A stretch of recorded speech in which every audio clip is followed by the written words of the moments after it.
Namaste. Welcome to another episode of Now Vimash podcast. So we are back after a gap of 1 hour to discuss our pre-scheduled topic on the secularism and Hindumisia in Indian society.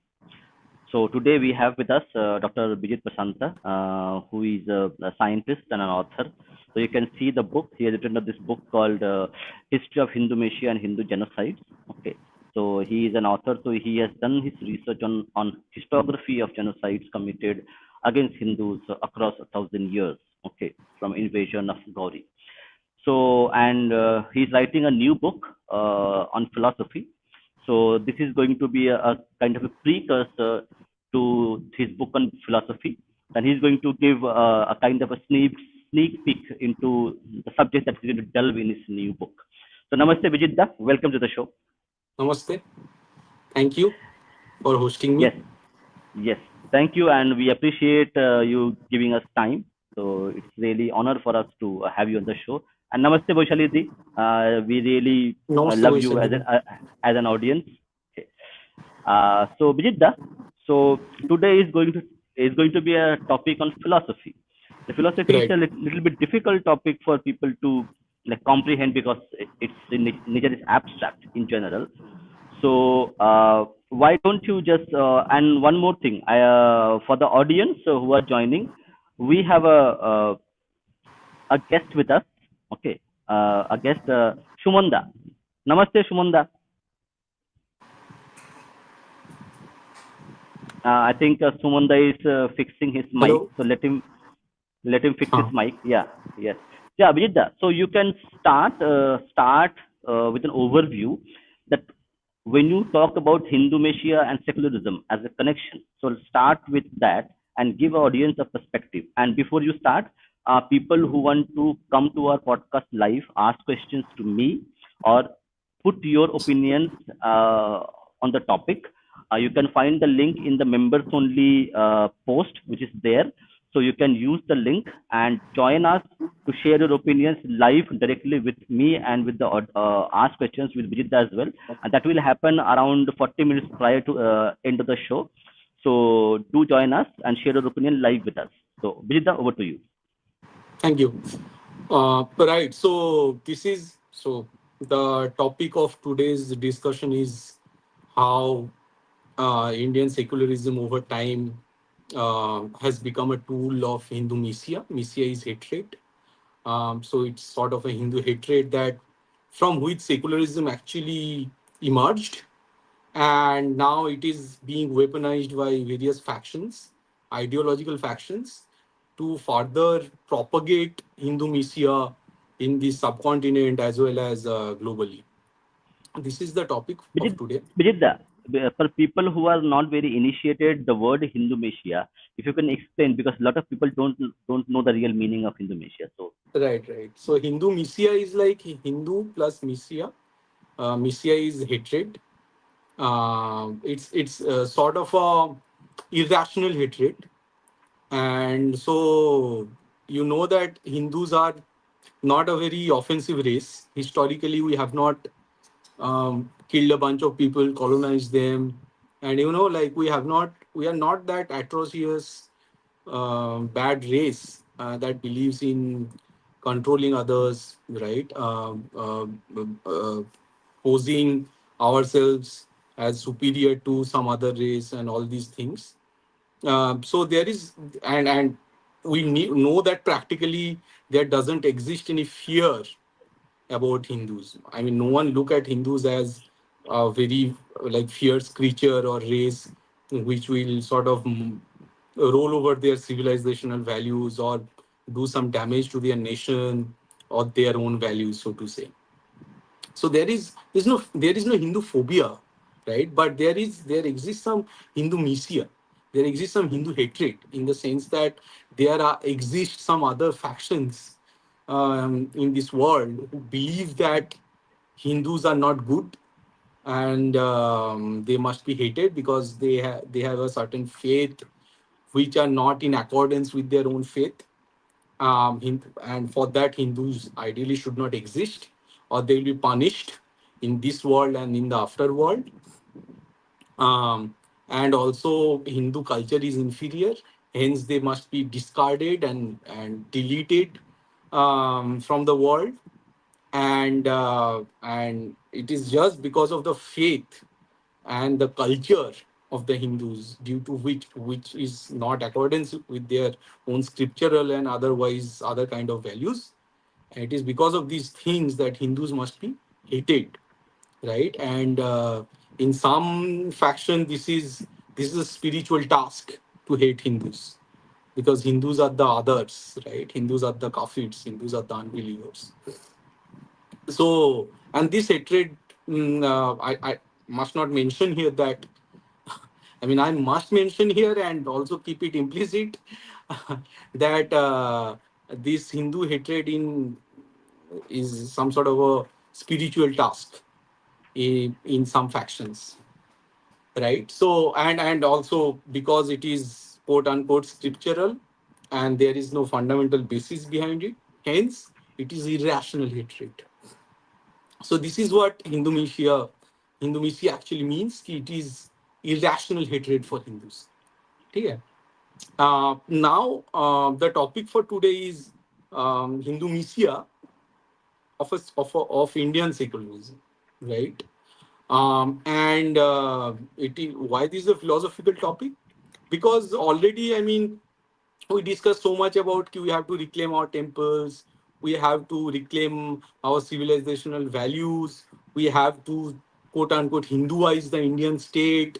And in fact, Indian state is pretty much Hindu hating state. I mean, the Indian state is a Hindu mystic state, so to say. Hence, we have to reclaim our state as well, right? We have to, I don't know, we have to convince BJP or whatever parties they are in power. We have to convince them that please do something, some reforms which will favor Hindus, and all these things, right? We have to reclaim some sites which are disputed sites, like Krishna Janmabhoomi, for example, or the Gyanvapi, for example, right? So we know all the contemporary political events that are being discussed in this country. But in this lecture, we are going to understand the philosophy. Why? Because when we will discuss the philosophy, we will get to see the whole sort of chronological continuity that had led to a system like Indian secularism. And along with that, we'll get to know the doctrine of these ideologies, which have sort of ruled over Hindus for 1,000 years, and then eventually agreed to sign a contract like Indian secularism with the Hindus, right? In the words of many Muslim Maulavis, it is Indian constitution is secular, and this secularism is a muhaida. What is muhaida? Muhaida is a contract. So, for example, for the Muslim community by large, as per their Maulavis, many of their Maulavis, it is not a sacred thing. Hindu secularism is not something sacred that we have to adopt and then internalize, and we have to sort of use it to prosper together, right? It is there exists a binary as per them, which is Hindu and non-Hindu in this country, and this secularism is some sort of a contract between these two factions, between these two identities, between this binarity, right? So when we will be discussing the philosophy of it, in the whole process, we will understand how these powers have evolved and how their control over Indian mass and Indian state has historically evolved, and eventually, which led to the adoption of secularism in Indian constitution, right? And we have to know the philosophy because it will give us some words, some ideas, some structures that we'll be using to analyze other political phenomena and also predict the future of Indian secularism as well, and by large the dynamics of Indian state and behavior of Indian state towards Hindus. Right. Once you understand the philosophy, you can sort of act toward countering this Hindumisia of Indian secularism, if it exists. And I will try to prove that yes, Indian secularism has a has an element of Hindumisia within it. Okay, so this is basically why this topic, right? And obviously, I will start with the paradox that okay, I'm going to start with the current scenario, which is an current paradox in modern era, and then I'll like I will instantly go back to the ancient period and medieval period, and gradually again then I will come back to the creation of modern Indian state and how philosophically it has evolved, the socio-polity and everything in their treatment to Hindu, in its treatment to Hindu and Hinduism. Okay, so what is the modern paradox? The modern paradox is that the Indian state, it has promised all the communities that although Indian state would not explicitly separate itself from religion, unlike European secularism, it will keep equal distance from all religion in the sense that it will treat all religions equally. Okay. Now, religion itself is an Abrahamic construct. Religion is not a construct which was conceived and invented and which came out of Indian dharma, right? And dharmic structure. So it is the schema of religion through which the British categorized Sanatana dharma into artificial divisions like Hinduism, Buddhism, Sikhism, Jainism, etc., and tribals and whatnot. Now, then once secularism promised it will keep equal distance from all religions, suddenly we see some uh, sort of bias of Indian state towards religions like Islam and Christianity, and it is manifest through the fact that Islam and Christianity has started to be disproportionately benefited at the cost of money and wealth of the Sanatanis and their temples. So you know that Indian state has kept all the temples and temple board in I mean they have captured all these temples, main temples and temple boards, and they are getting the money from there. मतलब हम लोग तो अभी कोई पुरोहित को कोई पंडित को दक्षिणा भी नहीं दे सकते वो मेन टेम्पल्स में, and all this money that they get from our temple hundis, they are using that money in the, for example, madrasas, to run madrasas, to give payment to the teachers in madrasas. So very in a very manifested way we see that it is favoring Islam and Christianity over Hinduism, and this is so to say this is a paradox, right? Because Indian state is a secular state which is ruling the majority population, which is Hindu, but then in the very process, it is favoring Islam and Christianity, maybe in the name of I don't know some minority, the what minority empowerment and whatnot. So it is discriminating against Hindus, and in the process, it is discriminated against the majorities, right? Right, right, Vaishali. So, so this is a paradox, and we are going to find out how, matlab, the Abrahamic factions has managed to convince Indian state that this should be the norm in a secular state. Okay, we are going to find answer to this paradox, and I am going to tell you that this answer is going to be a little longer than what you expect. Okay. Right. So from where I'm going to start, I'm going to start Hinduism and paganism, and then how they got attacked by these Abrahamic ideologies. Yeah, so you know that, for example, in Hinduism and pagan ideas, they actually got inspired from nature to construct their code of spirituality, morality, and ethics. Okay, so for example, for Hindus, it started from some primeval cavemen who dared to look at the sky, and from there they started to, in order to understand these whole celestial motion of stars and planets and everything, they sort of laid out some astronomy, and I think I have discussed it in one of the episodes already in our boomers. And in the whole process, they started to conceptualize the whole sort of celestial sphere as some this cosmos, and then at the Navi they kept the sun, right. So the sun is at the loci of at least the planetary motion, and there from there they emanated they imagined ki there is some Brahma. So at the locus they kept the Surya, and Surya is basically in the process they imagined Vishnu there.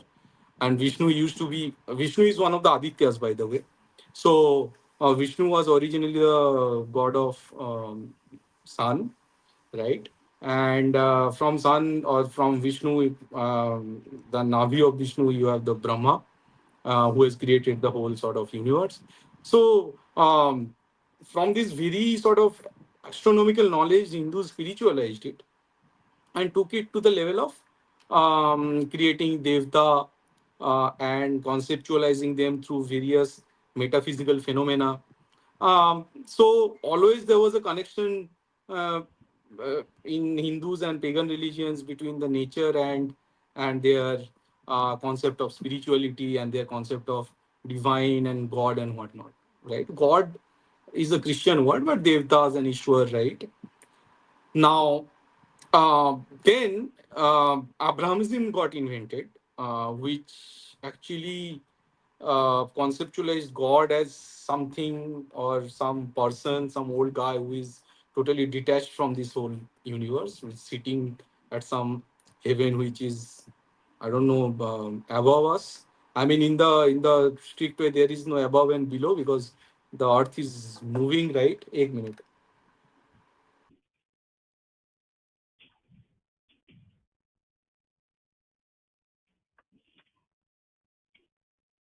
Yes, let Vijitda come in. Okay. Till then, we will take one or two comments. So, Bashali, this has mentioned something. Please talk about how people don't understand the difference between pluralism and secularism and how this is exploited by minority. So, we will, Bashali, we will take Yeah, this. we'll take these questions. We'll take this later. Yeah, yeah, Vijitda, continue, please. अभी अभी एक कहानी सुना रहा हूँ so the philosophical कहानी now okay so then you know that Abrahamism was invented which kept God aloof from the whole universe कहीं ऊपर कोई एक हेवन कॉन्सेप्चुलाइज किया जहां पे रख दिया उनको और it was very physical not some metaphysical heaven it a physical heaven जो ऊपर था मतलब भूमि से ऊपर कहीं एक हेवन था वहां पे गॉड बैठा हुआ है और वो अपने खत में ही is writing everything looking at everyone like a creepy guy and keeping हिसाब of every person right and then फिर हेल बनाया जहाँ पे eventually so this is sort of a teleological end ki everyone will have this whatever the last day of judgment from there most of the people will go to hell some will go to heaven and all these things right um, and this is the basic sort of story of pretty much every Abrahamic religion. And also, they conceptualize something called the believer and unbeliever, right? Like the believer and kafir, so to say, because so they say ki so they say ki okay, there is one God, and then there is some is divine scripture, and whoever believe and there is some prophet who magically gets some I don't know voodoo kind of thing who is sort of either son of God or some prophet whatever, and you have to believe in that story. If you don't believe in that story, you're an unbeliever or a kafir. So it created that binarity कि जो काफिर और unbeliever है they will go to hell, जो believer है they will go to heaven, right? I mean this sort see the concept of believer bhakti was there in Bhagavad Gita as well, but then they probably took it to some other very much physical extreme to create this division within humanity, to create this binary structure of believer and unbeliever, right? Now, this is the story we know it.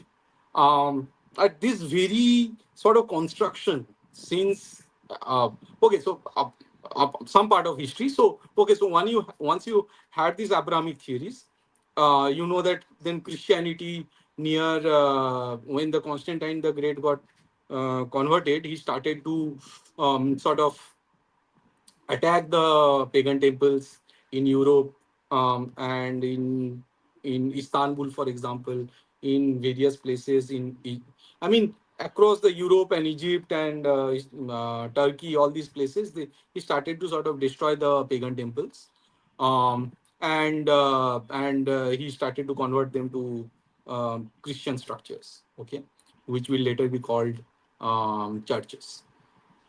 And then Islam came, right? Islam actually said that murti puja is haram, right? And it is in the very structure of is in the very history of Islam, ki idol worshippers are actually the biggest sinners, because as per Islam, every kind of sin can be forgiven by Allah except murti puja. So if you do murti puja, no one going to save you, not even Allah. You have to go to hell. Okay. So this is the conception of Islam actually. Where from this very conception, Islam started to demolish temples in the whole of Arab. Then it invaded Indian subcontinent. It invaded, and then it started to destroy temples in various. It started to destroy temples first in Sindh, then Multan, then Lahore, then Delhi. Right, Rajasthan got saved partially because of the Rajput resistance there. But then from Delhi, they came down to these places, the Ayodhya, Banaras. Here they came down to like other places like Bhopal.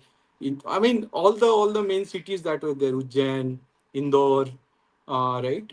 They went even south to Warangal, and various places in Maharashtra. So yeah, so Islam gradually spread into India, and with the expansion, what it did was like it started to destroy and demolish and desecrate temples without without any second thought. Okay, um, right. So this is the history of Abrahamism and its treatment towards pagan religions and Hinduism. And we know ki okay, so we know first of all ki from the very structure, it is a very physical thing that they did, right? In the sense that okay, it was written in the scriptures, they had to do it, hence they did it, right? But here I'm going to tell you something which may sound a little new thing, okay, to you, because now I'm going to for a while discuss the psyche of Abrahamism and its impact on the psyche of an individual. And by individual, I mean both sides, the believer and the unbeliever. Okay, because obviously, someone who has adopted Abrahamism, he or she needs to change the psyche from the psyche of a pagan man to the psyche of an Abrahamic man. By man, I mean human being. Okay, if I use the man from here on, I mean it in the sense of human beings. Okay, now, so as I have said, ki it has impacted. It has left a huge impact on the psyche of all individuals, and hence in the psyche of a society, pretty much all society, and nationhood as well. Later, when the idea of nationhood started to emerge in the world, and this is the story of this. So first, what I'm going to discuss, let me give you a brief content of how Abrahamism affect your psyche. So I'm going to use some new word which I'm going to explain later on. Now, first, what it does is it manufactured some quote unquote resentment. Okay, in the word of Frederick Nietzsche, resentment is close to resentment. Okay, it's like hatred for yourself and for others as well. So first, Abrahamism manufactured resentment, right? And then it subvert meanings and moral values. And this subversion leads to bad conscience. Okay. And then in the context of India, it lead to the subversion of the very state, the Indian state, which in turn creates within Hindus inferiority and dhimmyut. Okay, and this inferiority and bad conscience and dhimmyut, over 1,000 years, it leads to poverty of creativeness. Okay, and then it destroys our educational system and values and everything. Okay, once the education and our values get destroyed, it colonize and capture Hindu mind. Now with this, right, because of the dhimmyhood, true synthesis between freedom and rationality becomes impossible. Okay, and because we lose that rationality and our sense of freedom, and we cannot connect them together, it creates fear, weird kind of fear and every kind of fear, and most evidently the fear of genocidal extinction. Okay, and then gradually with the loop it manufactured resentment. So initially it created resentment within Abrahamic mind. Now it eventually create start to create manufacture it start to manufacture resentment within a Hindu mind about themselves.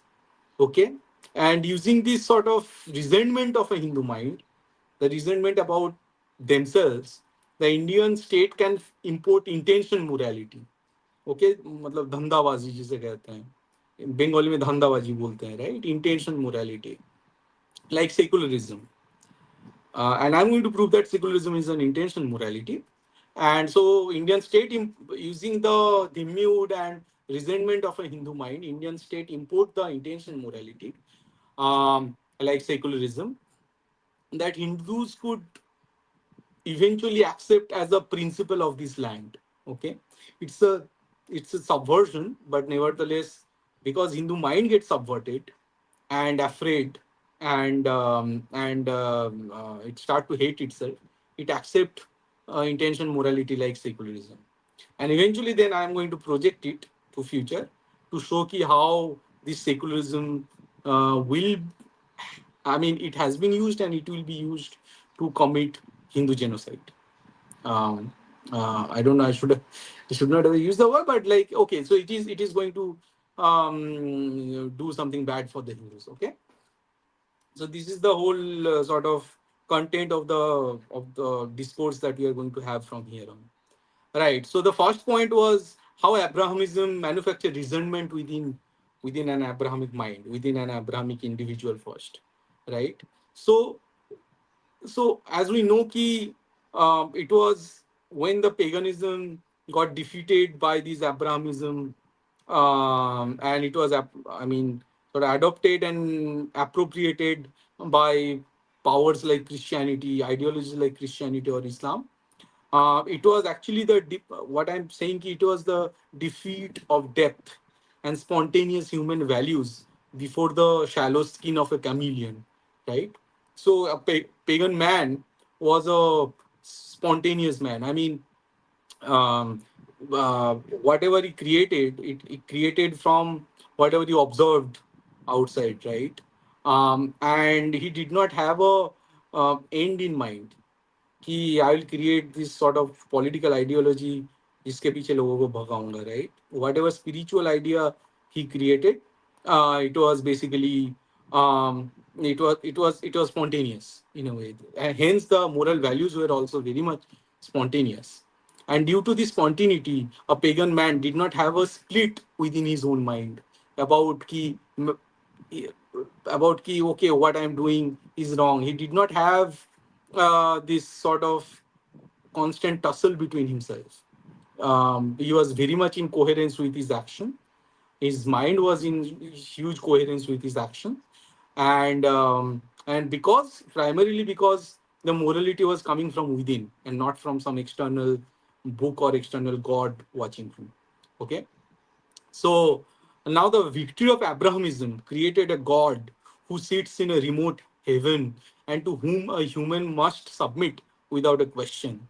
It stopped caring about the spontaneous spirit of the human beings and how they could naturally conceive spirituality through connecting the natural phenomena with a higher power, and then try to explain the natural phenomena through the mechanism, the functioning of the higher power.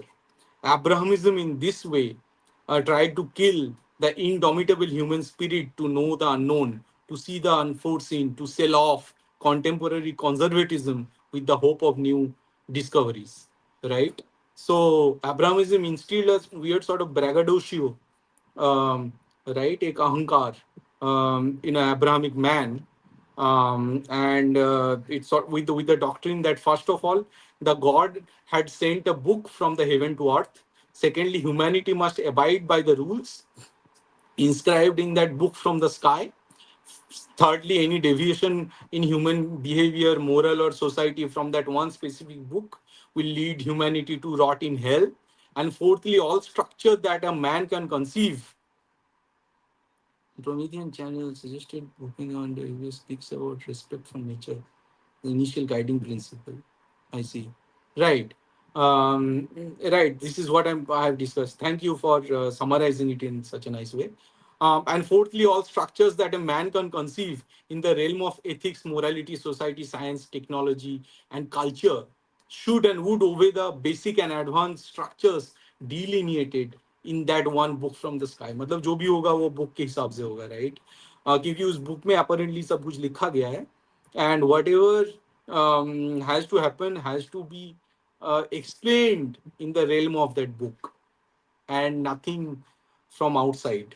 Okay, you cannot use any argument, any axiom outside that book to explain the either natural phenomena or society or anything that you can possibly conceive in your mind, right? So Abrahamism, in this very process, it has claims the very soul of human beings that craves for freedom of thoughts, expressions, and spontaneity. It stops the natural evolution of knowledge and the passion of humanity to learn, respect, and evolve with nature. So what I'm doing, I'm reading from the notes that I prepared for my next book. I'm probably going to name it "Conscience of a Faceless Man," a critique of spontaneous intention and Abrahamic morality. This is the title that I'm thinking. And yeah, I've written, I don't know, only 60-70%, and planning to finish it by the end of the year. So what I'm going to do, these notes that I prepared for the book, I'm going to read some passages from there to explain and to sort of influence you with passionate language. Okay, so now moral discoveries have historically never been aloof, I'm writing, from their contemporary physical discoveries. But Abrahamism is such an abnormal doctrine that it has historically never cared to follow the rule, right? कि moral discovery physical empirical observation से आ सकता है. ये जो एक basic rule pagan and Hindus adopt किए थे, Abrahamism उसके उससे हट गया, and in the process it the whole doctrine of Abrahamism it becomes very much abnormal, absurd, right? And historically, we know how Islam and Christianity, for example, and Judaism as well, has historically stood against the scientific inventions and discoveries. We know कि अरब में काफी scientist, मतलब जो भी थे काफी time, मतलब Islamic golden age जो बोलते हैं वो एक्चुअली इंडिया से एक्सपोर्ट हुआ था. But other than that, for any बिद्दत, इस्लाम में जैसे बिद्दत हराम है. बिद्दत मीन्स इनोवेशन, न्यू थॉट, हराम है इस्लाम में.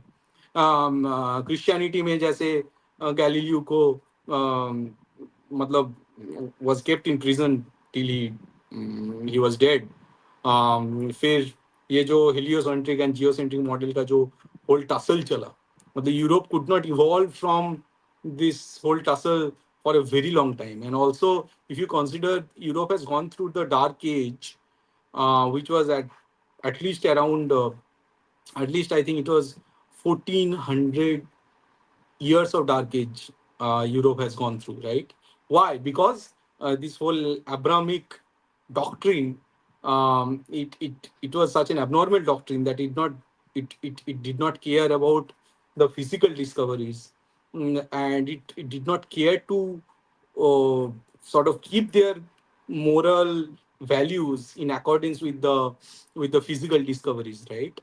Hence, it became stagnant in time, and in the process, it has stagnated the human thoughts and human freedom of expression. Okay.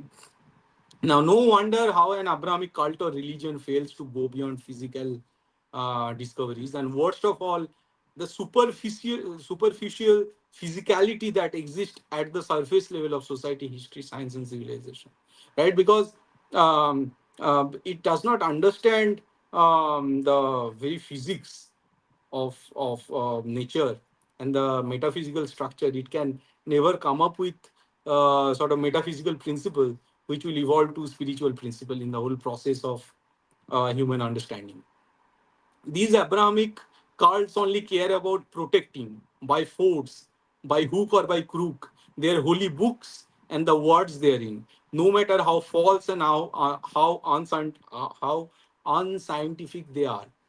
These cults go to the extent of even twisting and turning their grammar, meanings, and vocabs of their own languages in case the verses in their holy books face any serious threats from truths and scientific facts.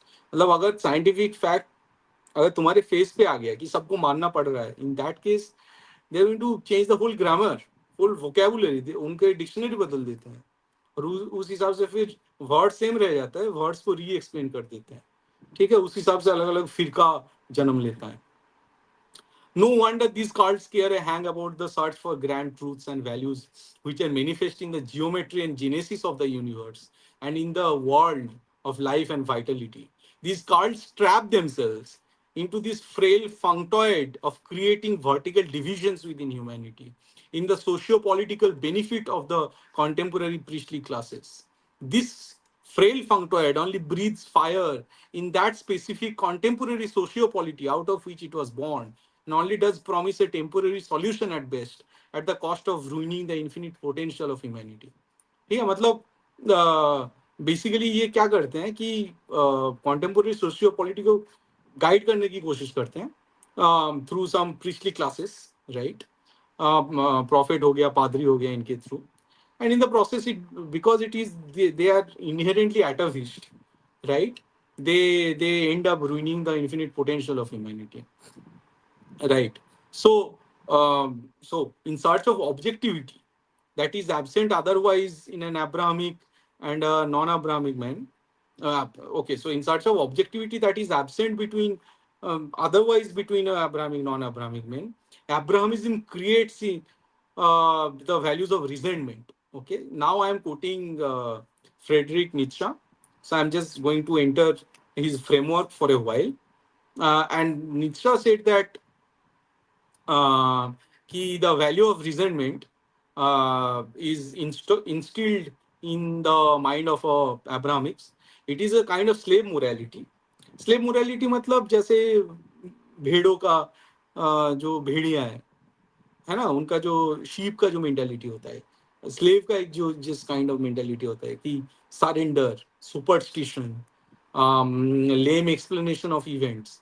तो ये जो slave morality है, अब्राहमिज्म ये थोप देता है एक Abrahamic human being पे, right? And so it instills a kind of slave morality that says, quote, no ab initio to anything outside itself, different from itself and not itself, and this no is its creative act, unquote. ये निश्चय यहाँ बोल रहा है कि no ab initio to anything outside itself, मतलब जब ये बुक या स्क्रिप्चर से बाहर कुछ भी आ जाए, इनिशियल रिएक्शन अब्राहमिज्म का रहता है, no this is not true, right? तो ये जो एक टेंडेंसी है अब्राहमिज्म का कि बाहर से कुछ भी आए उसको इनकार करना है, it creates a value of resentment within a human being कि I am living with this book, it has certain let's say knowledge, और जो भी बाहर से आया it is none of my concern, and to some extent I have to sort of hate these new discoveries or new knowledge, right? The only objectivism that an Abrahamic man adopts is this cunningly constructed and artificially announced binarity that exists between an Abrahamic believer and a non-Abrahamic non-believer. Okay, so in the process एक ही ऑब्जेक्टिविज्म रह जाता है.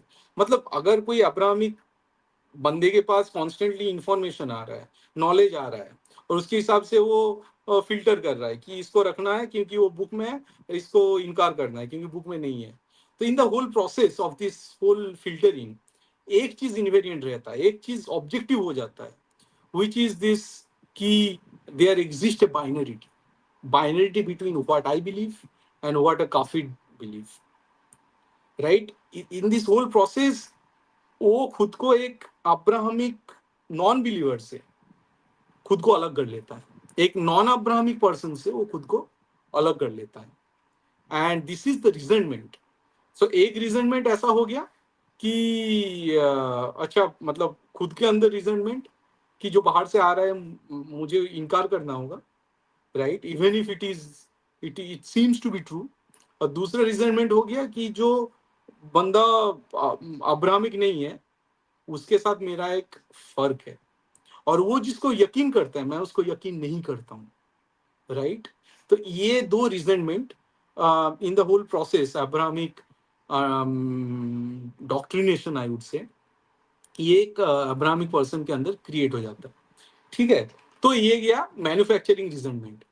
Okay, now I am going to prove कि this subversion of meaning it can lead to bad conscience. Okay, तो obviously you can see कि in the whole process एक बंदा जब सच को इनकार करने लगता है उसके अंदर meaning, the very meaning of existence, the very meaning of truth वो सबवर्ट होने लगता है, right. So let's talk about this right now.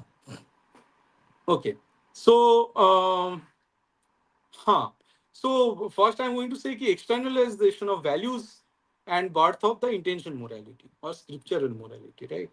So Abrahamics took this metaphysics of guilt and suffering to a different level of perpetual resentment and cruelty through their scriptural promises to wipe out pagans and Hindus from their native land, their dwellings, their beloved nest of nature through perpetual generational hatya. Okay?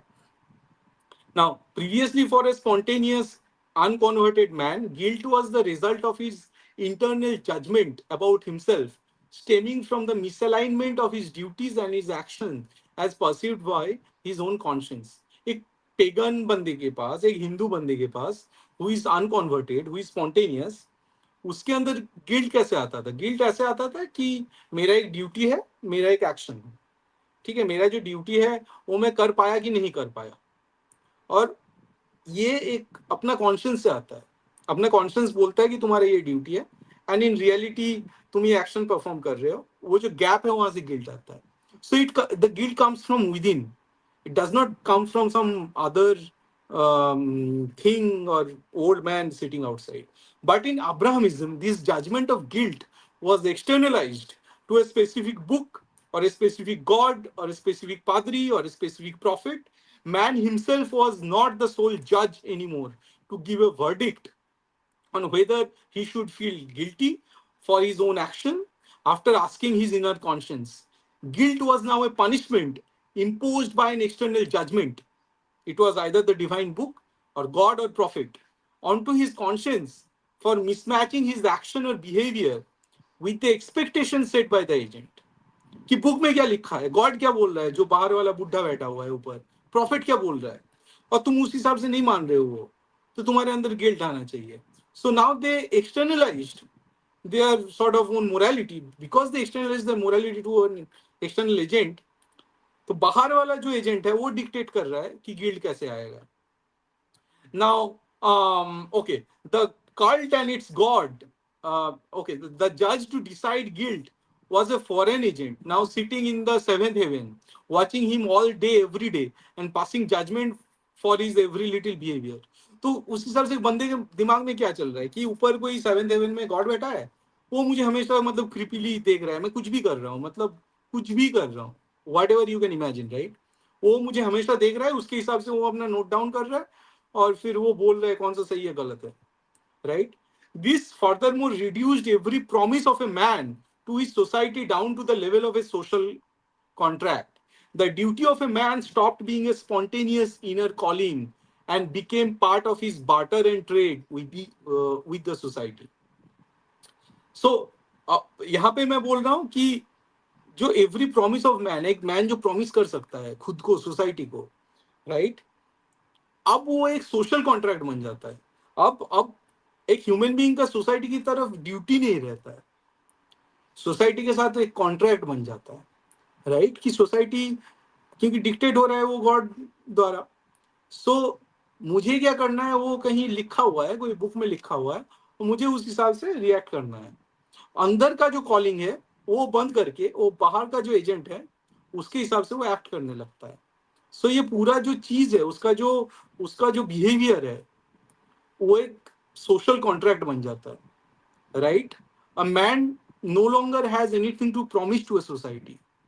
The man has to go by some social contract as dictated and ordained by an external agent like God.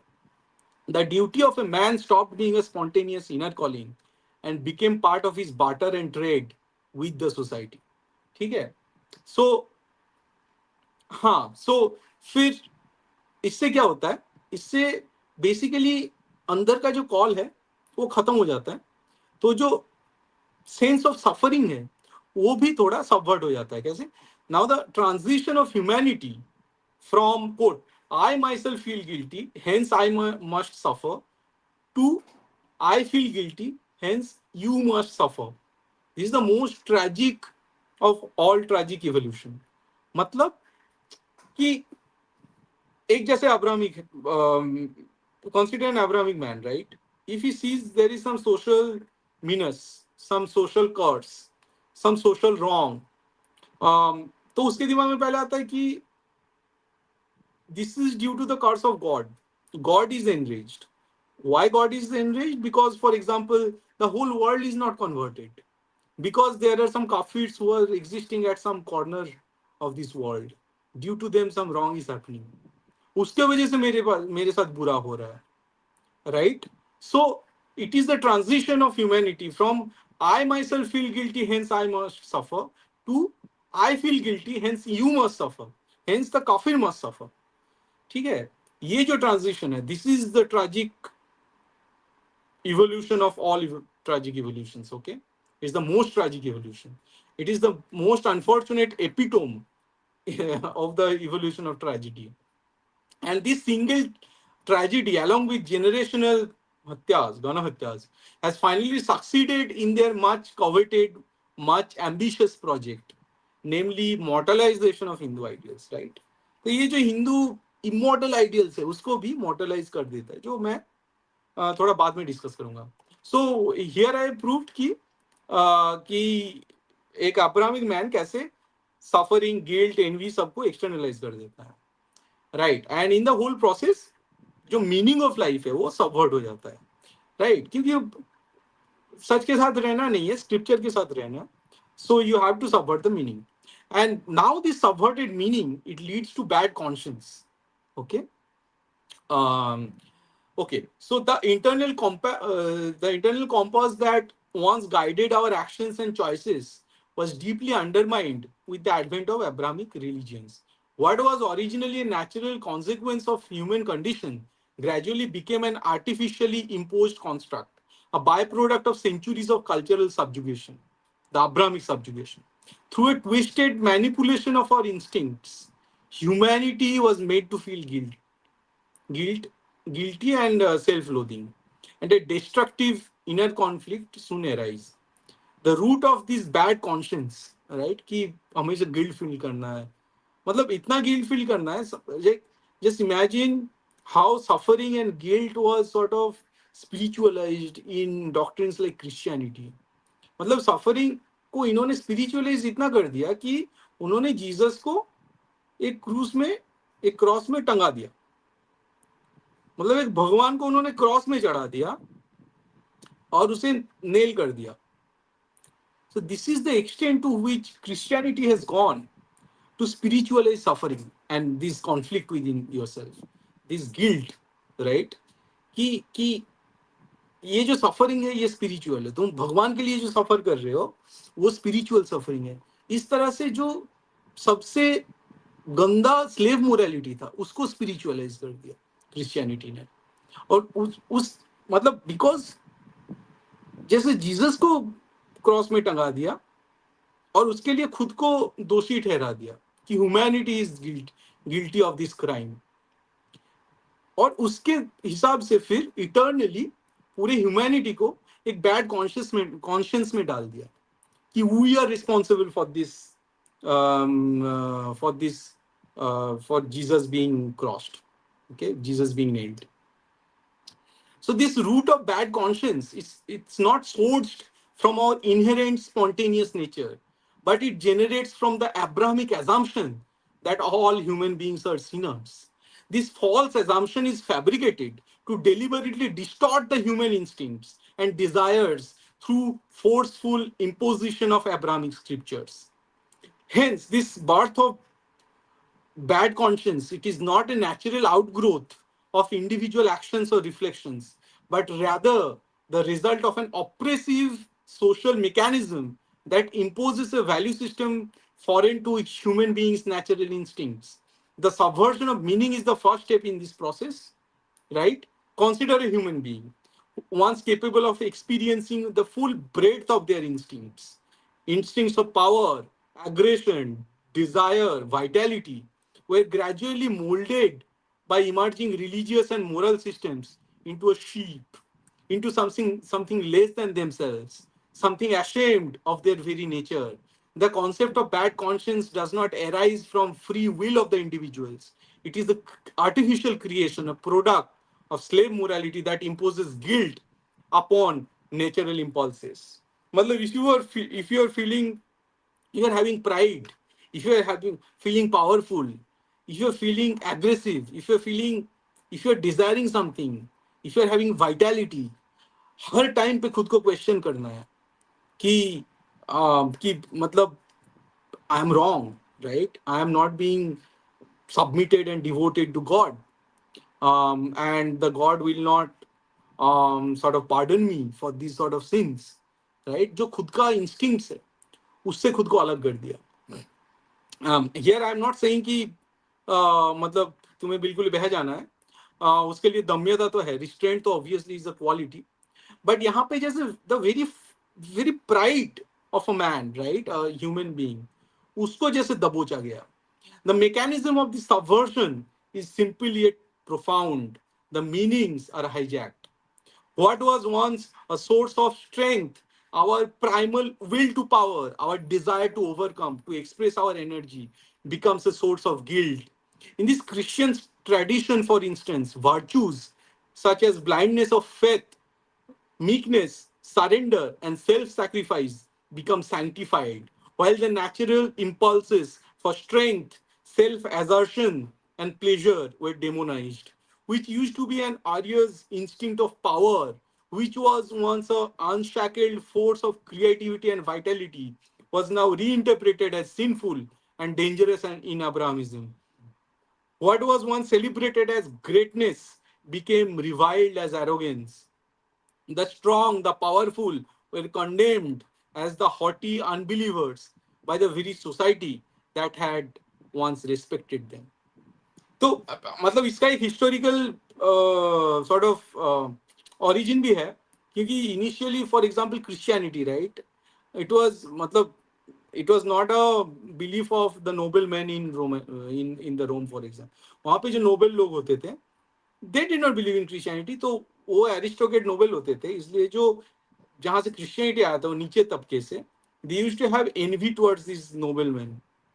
और noble में एक Nobel Roman का जो pride होता था, एक power, sense of power होता था, एक सेल्फ एजर्शन होता था, एक कॉन्फिडेंस होता था, उसको ये जो क्रिश्चियन नीचे तबके के लोग थे, they used to envy it. Hence in the process, this is not, I am not saying this, Nietzsche is saying this, in the process they started to become jealous of all these qualities, and all these qualities hence became haughtiness. Okay, कि God would not pardon you if you have these qualities. Be a sheep, be a lamb of God. What they say, right? Be a lamb of God. कि भगवान का भेड़ बन जाओ. This subversion did not stop with societal interpretation of what was moral. It infiltrated the very way people viewed their own minds and bodies. The Abrahamic doctrines, among others, implanted a destructive split within the self. खुद के अंदर एक split create कर दिया, where individuals began to feel the full weight of moral condemnation for their natural impulses. कि मैं अभी ऐसा फील कर रहा हूँ, मैं गिल्टी हूँ, भगवान तो देख रहा है, शायद मैं मतलब ये मेरे नेचुरल इम्पल्सेस है, but I am Sinner because I'm having these sort of impulses. Desires for power, pride, plurality, sex, or freedom were no longer seen as part of a healthy life force, but as sinful urges that needed to be suppressed. What had once been an intrinsic expression of life became a source of shame. Over time, the human psyche became a battlefield. The conscious mind, conditioned by the religious forces, began to view its natural impulses as morally inferior, forcing individuals into inner conflict. Thus, the birth of bad conscience, the feeling that one is guilty, not just for what one has done, but for the very nature of who he is. ठीक है, मैं जो हूं उसके लिए मुझे guilt feel करना है. This is the gift of Abrahamism to humankind. This internalized conflict does not manifest simply as a passing feeling of guilt. It grows into something more insidious: self punishment. The bad conscience, once triggered, is not satisfied with mere guilt. It seeks atonement, or worse, self flagellation. Here, guilt evolves into a cycle of self recrimination, and self inflicted punishment becomes a form of atonement for the crime of existing as a human being. The individual begins to see the very essence of their vitality as something in need of correction. The natural human instinct to live, to assert, to express is now seen as an offense to the moral order. This is the birth of the notion that to live morally is to suppress one's instincts, to renounce one's desires, to weaken oneself in service of the concept of external good and external God, right? The true tragedy lies in how deeply this subversion runs. The individual, in their attempts to live according to this moral code of the powerful, end up enslaving themselves, right? So, इंसान ने जब खुद ही accept कर लिया अपना slavery, in the process फिर उन्हें control करना आसान हो गया. This process of subverting natural meaning has consequences that reach far beyond the individual. It becomes very foundation of social control. The bad conscience, once internalized, spreads like a virus across entire culture. Societies fueled by this guilt and shame begin to construct their laws, their traditions, their systems of punishment upon the premise that human instincts are inherently bad or useless, and they are something to be feared and repressed. The guilt does not arise from any inherent flaw in human nature, but from the external imposition of a moral framework that distorts our natural impulses and turns them against us. इस तरह से पूरा social system बन गया जो इंसान को इंसान बनने के लिए पनिश करने लगा. इस तरह से सोशल कंट्रोल कायम करना आसान हो गया, मॉब क्रिएट करना आसान हो गया, एक वियर्ड एब्सर्ड ट्रेडिशन क्रिएट करना आसान हो गया. Which tradition? A tradition which is not in coherence with human impulse and human inner feelings, but a culture, a tradition, a system that try to control human being by some external, by some imposition through creating an artificial external agent. And this imposition in the whole process, it led to sort of social control, and that led to distortion of natural impulses. And इस मतलब ये I can just go on. यहाँ पे एक book को मैं quote करना चाहूंगा. It's called madness and civilisation by Foucault, I guess. So he's I think in the 20th century he was a very famous philosopher. तो उन्होंने एक इसको और आगे ले गया जहाँ पे दिखाया है कि जो लोग खुद के सुनते हैं, ये सोसाइटी उनको मैड बोलने लगा, पागल बोलने लगा. And in the whole process जो खुद की बातें सुनते हैं, जिनका सेल्फ इम्पल्स स्ट्रांग है, उनको फिर एसाइलम में बंद करने लगा. ठीक है. So the whole civilisation in the process that got created by Abrahamics, it sort of captured the most innovative, creative persons and put them to asylum, right? So this is the extent to which Abrahamism has gone in order to kill spontaneous human spirit. ठीक है. अच्छा, तो अभी मैं जो discuss किया वो है कि subversion of meaning led to bad conscience. Fine. Now I'm going to discuss something which is in the context of India, right?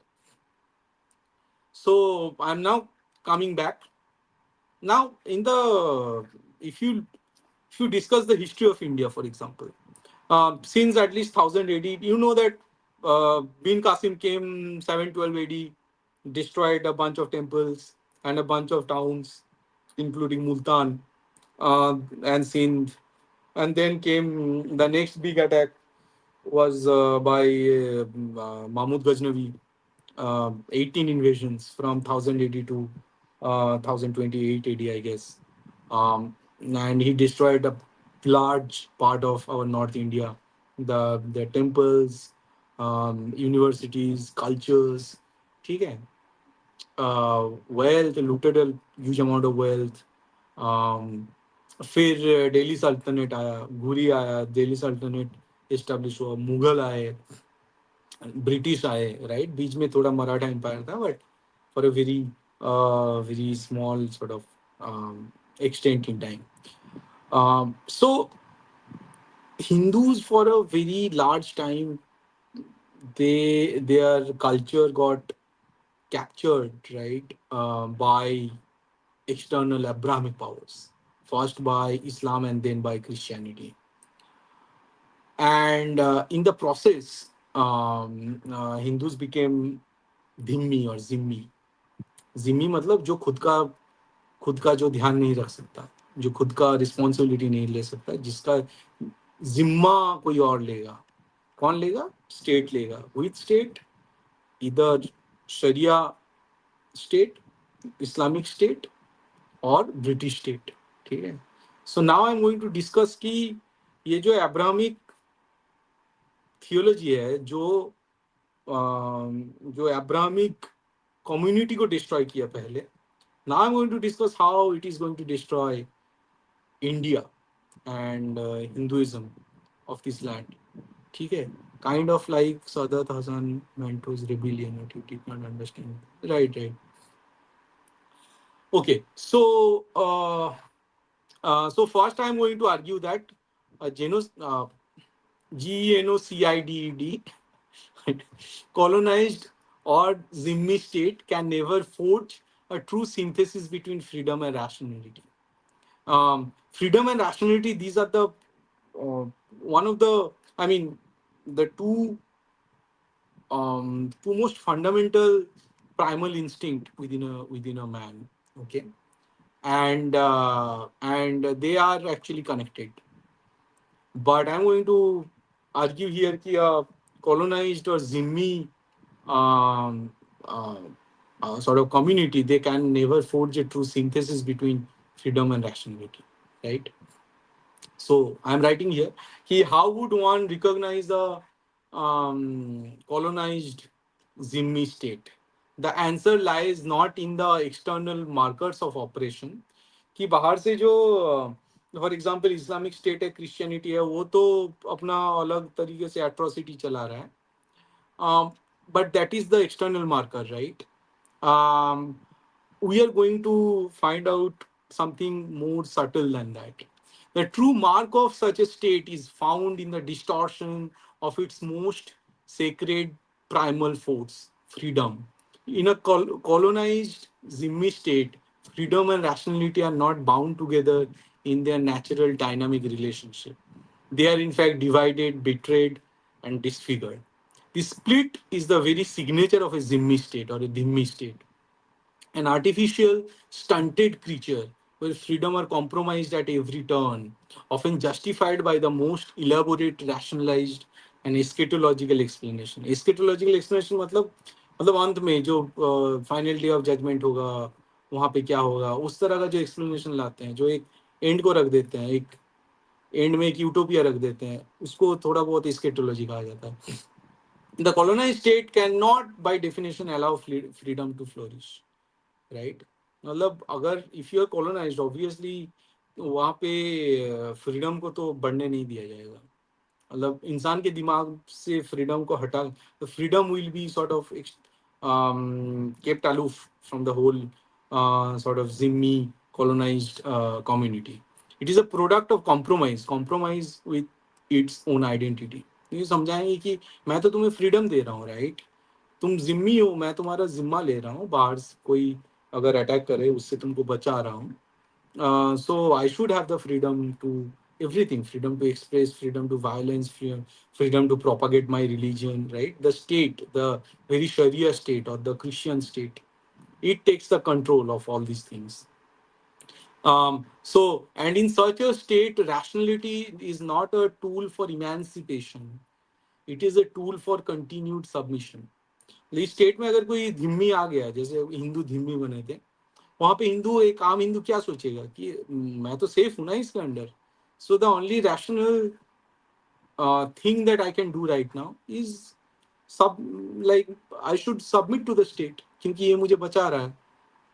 The colonized state and Zimmi state becomes adept at manufacturing rational explanations, logical anticipations, and gloomy eschatological logical predictions to explain away its stunted growth.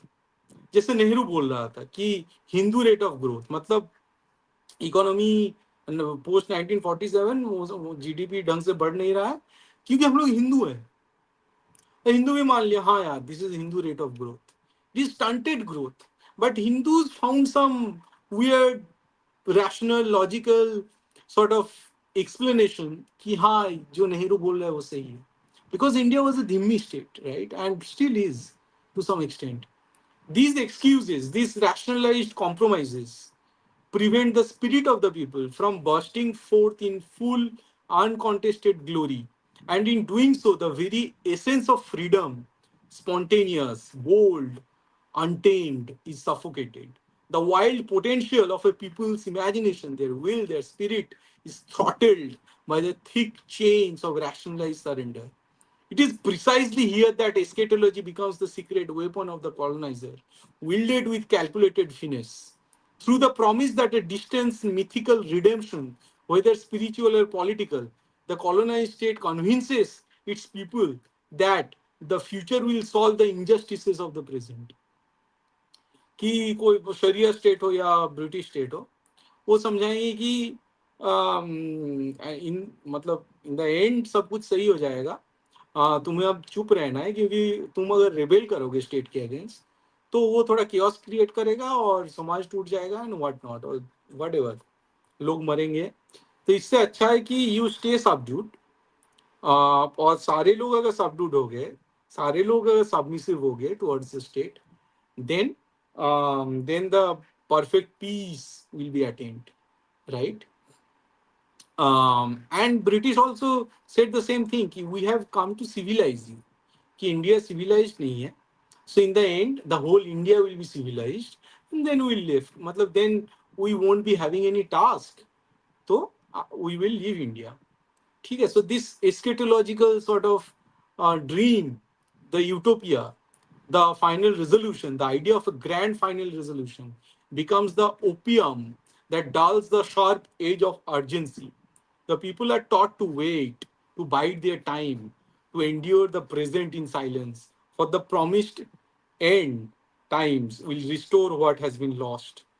This eschatological vision acts as a tool of pacification, making the people believe that their freedom, their very existence, can only be realized in a far off, idealized future. In this state of perpetual waiting, the people's voice is silenced.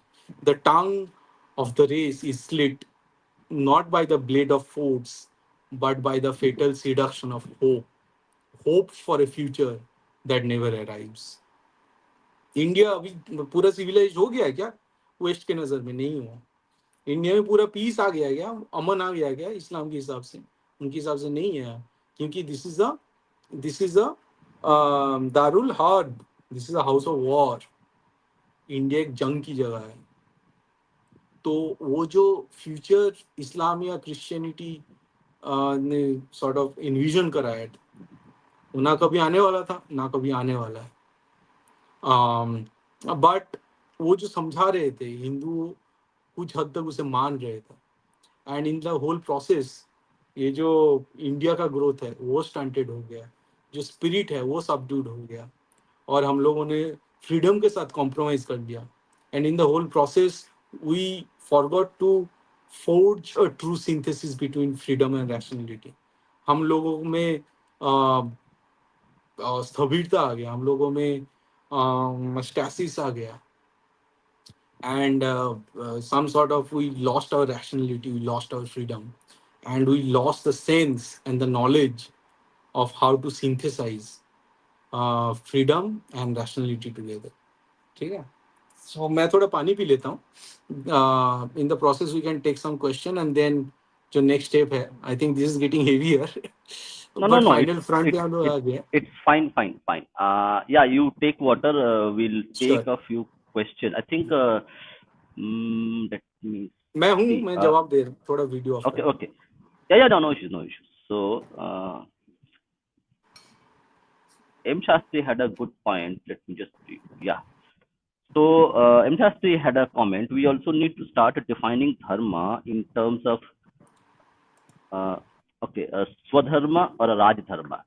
So, swadharma, that's the interesting part. The rajadharma and swadharma. So, like in the modern context, we see correct a secular state. Okay, but secularism is a kind of a byproduct of Abrahamism.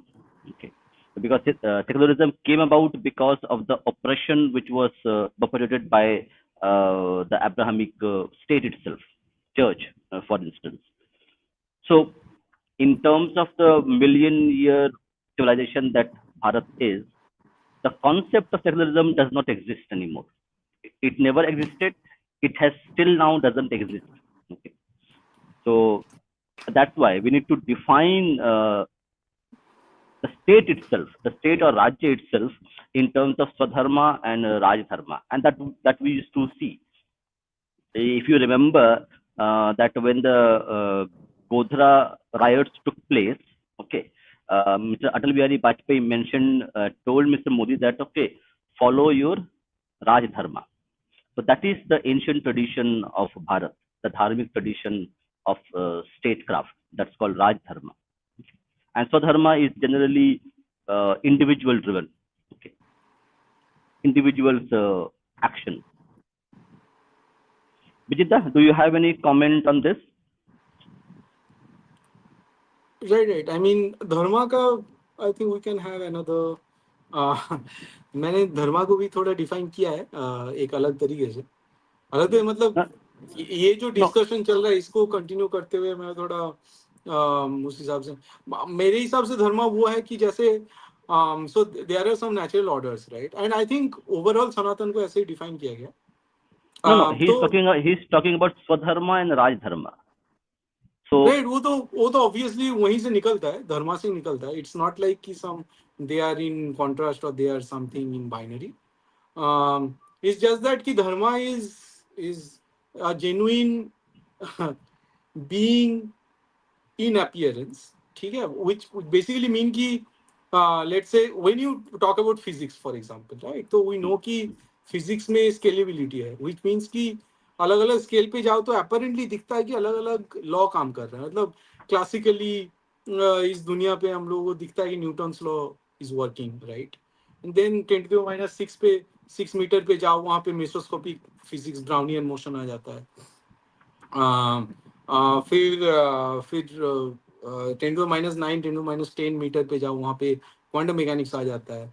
10⁻15 18 पे जाओ, तो उसमें relativity plus quantum mechanics, तो quantum field theoretical construct, which mean कि अलग अलग scale पे ऐसा लगता है कि जैसे अलग अलग लॉ काम कर रहा है, right, but when you try to accumulate and aggregate these smaller degrees of freedom, मतलब जैसे 10⁻18 पे जितना पार्टिकल है उसको अगर एग्रीगेट करके मतलब उसको कोर्स ग्रेनिंग बोलते हैं, एग्रीगेट करना चालू करो, तो 10⁻⁹ वाला लॉ मिलेगा। 10⁻⁹ में जो पार्टिकल्स है उसको एग्रीगेट करना चालू करो, फिर मेसोस्कोपिक फिजिक्स मिलेगा।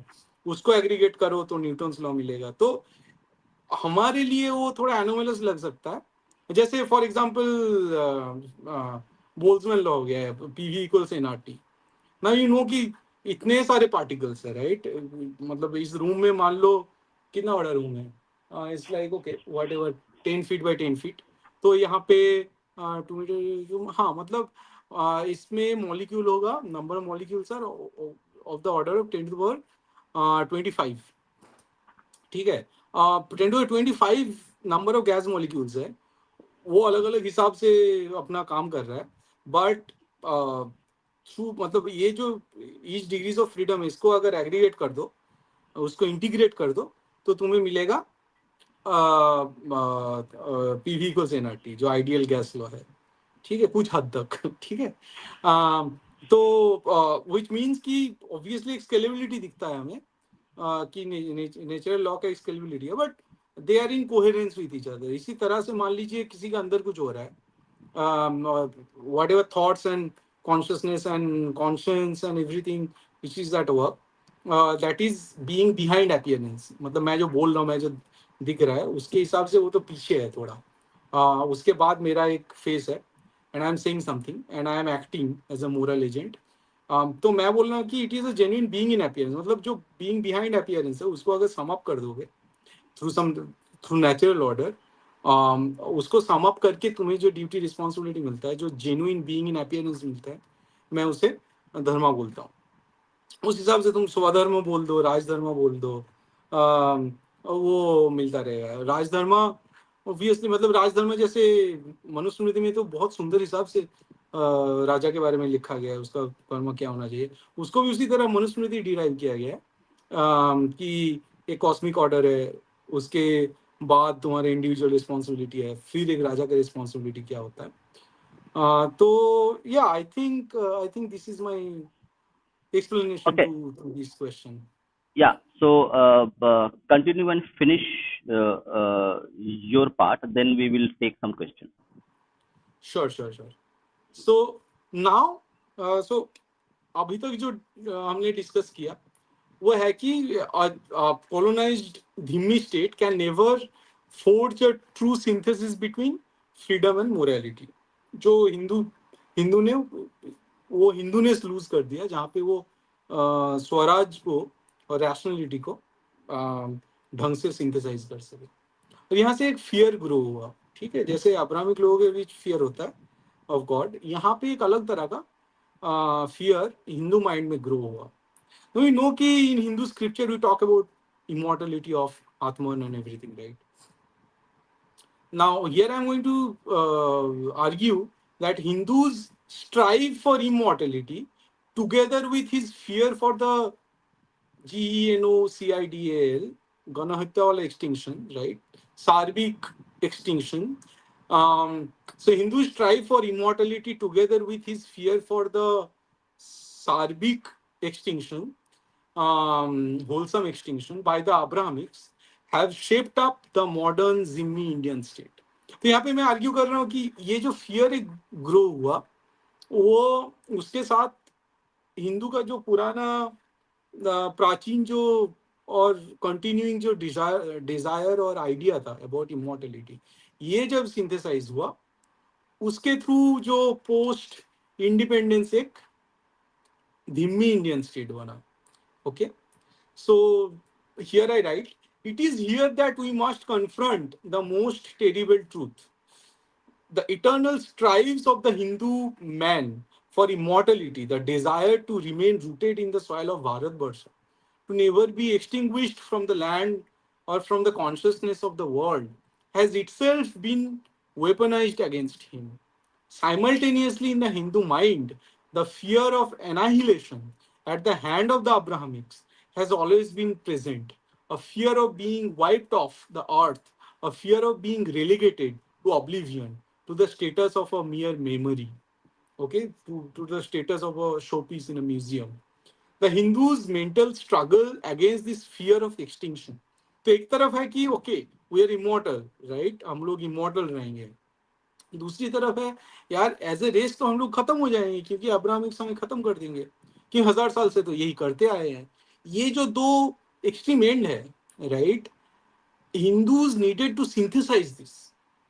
Okay, they needed to sort of make sense of both of them, and in the process, right, Hindus have gone through a mental struggle against this fear of extinction, and it has become a paradox that both sustains and destroys. तो एक तरफ तो immortality है कि हम लोग रह जाएंगे, एक तरफ तो है कि यार हमें खत्म कर दिया जाएगा, तो एक सस्टेनेंस भी है, एक फियर ऑफ डिस्ट्रक्शन भी है। This fear paired with yearning for continuity has shaped the culture, the psyche, and the modern identity of Hindus. It has cultivated a nation of dhimmis, a people forever compromised, forever in a state of servitude, forever willing to bend under the weight of external demands. The state of being, the synthesis of fear and survival, has created a spiritual paralysis, a mental cripple that cannot imagine itself here.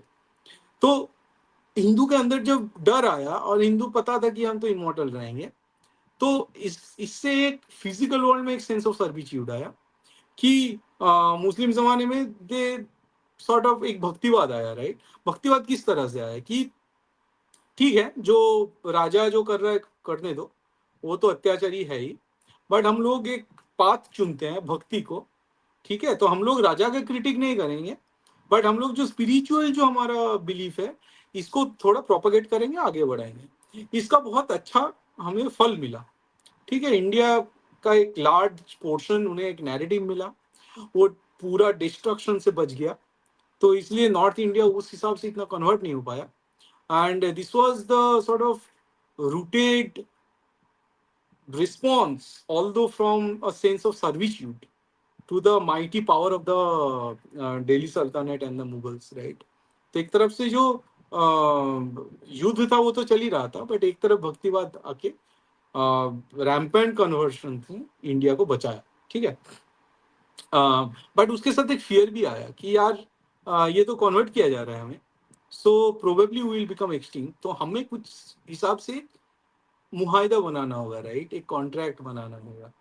So the Hindu man is caught in an eternal cycle of mutually conflicting duality, a perpetual struggle between the urge to preserve his identity and the nagging realization that he must compromise with forces beyond his control. कि ये जो राजा है इसको तो परास्त नहीं कर सकते, तो एक कुछ हद तक ये कॉन्ट्रैक्ट बना लेते हैं। This synthesis is terrible, defeatist and ultimately useless, and here lies the deepest tragedy. This constant synthesis between the fear and survival has constructed the modern state of Bharat as it is today.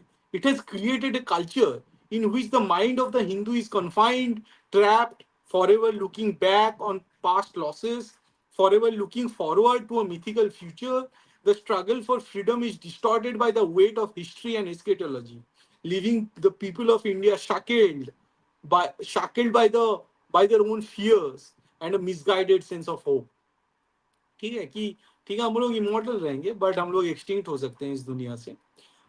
तो पीछे भी थे, और पीछे क्या क्या loss हुआ कि ऑब्वियसली बहुत ज्यादा बर्बादी हुई है, तो पीछे भी देखना पड़ रहा है, आगे भी एक होपफुल फ्यूचर जो एज्यूम करना पड़ रहा है, which is also against the physical reality कि यहाँ दुनिया इंडिया पे इतना कन्वर्जन चल रहा है, लोग डरे हुए हैं, डर का माहौल है, what ever.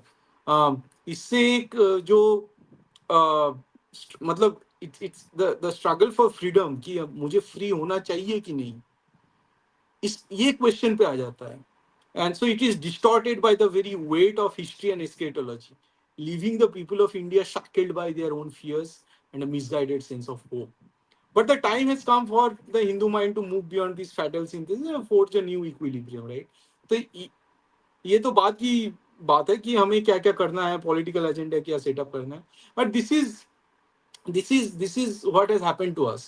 Our strive for immortality, together with our fear for the wholesome extinction, it has shaped up our psyche and the psyche of this dhimmi Indian state, where Hindus are majority, right?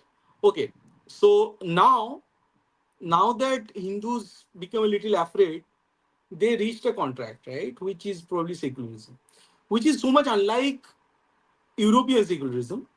क्योंकि European secularism में religion और state को बिल्कुल ही अलग रखा जाता है, and there is a history behind it, क्योंकि उनका जो मतलब ये जो अब्राहमिक रिलीजियंस है, they are total religions, they believe in totalitarianism, कि तुम्हें 6 साल की उम्र से तुम्हें इंडोक्ट्रिनेट किया जाएगा, तुम्हें चर्च आके तुम्हें जो भी तुम्हारा फेस्टिवल है ये उसमें पूरा राज करेगा, तुम्हारा माइंड कैप्चर कर लिया जाएगा, यूनिवर्सिटी कैप्चर किया जाएगा, सोसाइटी में सिर्फ पोप का राज होगा, उसके बियॉन्ड कोई कुछ बात नहीं कर सकता। तो ये जो टोटल कंट्रोल होता था एक चर्च का, और इससे थोड़ा बहुत इधर उधर गए तो खत्म हो जाते हो विथ द एटाविज्म, कि जो पहले बाइबल में या वर्ड एवर कुरान में लिखा गया उसी हिसाब से चलाना है सोसाइटी को। ये जो सेंस ऑफ एटाविज्म है, इससे जो जो सोसाइटी निकल रहा था, it was a very much fundamentalist and blind society, right, जहाँ पे कोई न्यू आइडिया का कोई जगह नहीं था। नाउ इससे यूरोप को निकलना था, तो उन्होंने बोला कि हमारा जो स्टेट है उन पे रिलीजन का कोई दखल नहीं चाहिए, ठीक है, रिलीजन रिलीजन की जगह रहेगा, वो चर्च के अंदर रहेगा, हम लोग जाएंगे जो भी वर्शिप करना है करेंगे, but is not going to come to rule and dictate us कि क्या करना चाहिए, युद्ध कैसे लड़ना चाहिए, किन के नाम पे लड़ना चाहिए, कौन सा फ्लैग यूज करना चाहिए, एजुकेशन में कैसे एजुकेशन देना चाहिए, ये सब में मुझे रिलीजन का दखल नहीं चाहिए, क्योंकि religion was coming in the way of enlightenment, तो इन्होंने रिलीजन को स्टेट से अलग कर दिया। इंडिया में क्या हुआ, इंडिया में कि ये जो डर था कि एक fear of extinction and also crave for immortality, इसके लिए हिंदुओं ने एक सॉर्ट ऑफ, जब कांग्रेस या ओवरऑल जो एक डीप स्टेट था, इन्होंने जब सेकुलरिज्म इम्पोज किया कि हम लोग सब रिलीजन को कोट एंड कोट, पहले तो हिंदू को रिलीजन बोला गया, उसके बाद ये थोपा गया कि सब रिलीजन को इक्वली ट्रीट किया जाएगा, right? So and in this process it is secularism that started to manufacture resentment. अब वो जो resentment, अब्राहमिक resentment था, वो हिंदुओं के अंदर धीरे धीरे आने लगा, and now I am going to explain how. So here I am writing a very, I don't know, provocative sentence, which is that secularism of India is an asexual bitch who engages in meaningless promiscuity with Occidental values only to seek foreign validation. कि इनको एक promiscuity चाहिए, इनको बस Europe में कुछ दिखाना है, यूरोप कैसे चल रहा है उसके हिसाब से हमें खुद को चलाना है। तो ये जो कॉन्स्टेंटली दूसरे की तरफ देखना और जो ऑक्सीडेंटल वेस्टर्न वैल्यूज है उसके साथ मीनिंगलेसली मतलब सो जाना एक हिसाब से, वो इंडिया के जो सेकुलरिज्म है उसको डिफाइन करता है। whoever is not practicing secularism is committing a sin by running this propaganda incessantly. The Indian state creates within a Hindu mind a bad conscience, a sense of guilt, from a form of cruelty detected in all. Right, कि तुम हिंदू हो तो तुम मतलब secular नहीं हो, तुम अगर सेकुलर नहीं हो तो तुम एक मतलब in the eyes of the state you are committing a sin. तो ये कॉन्स्टेंटली बोल बोल के हिंदुओं के अंदर Indian state is creating a bad conscience, sense of guilt, a form of cruelty directed inward.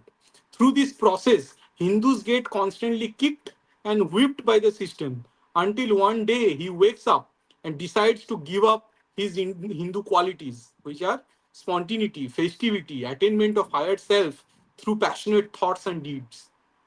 तो इतना व्हिप करता है ये बात को लेके कि मूवी में हिंदुत्व नहीं दिखा सकते, कॉलेज में टीका पहन के नहीं जा सकते, सरस्वती पूजा स्कूल में नहीं हो सकता, ये कर करके हिंदुओं को इतना व्हिप करता है कि one fine morning Hindu wakes up और वो बोलता है भाई ये जो मेरे अंदर स्पॉन्टिनिटी है, मेरे अंदर जो सेंस ऑफ फेस्टिविटी है, मेरे अंदर जो attainment of higher self through karma है, ये मुझे सब कुछ मुझे अबंडन करना होगा क्योंकि मेरे लिए सिस्टम बना ही नहीं है।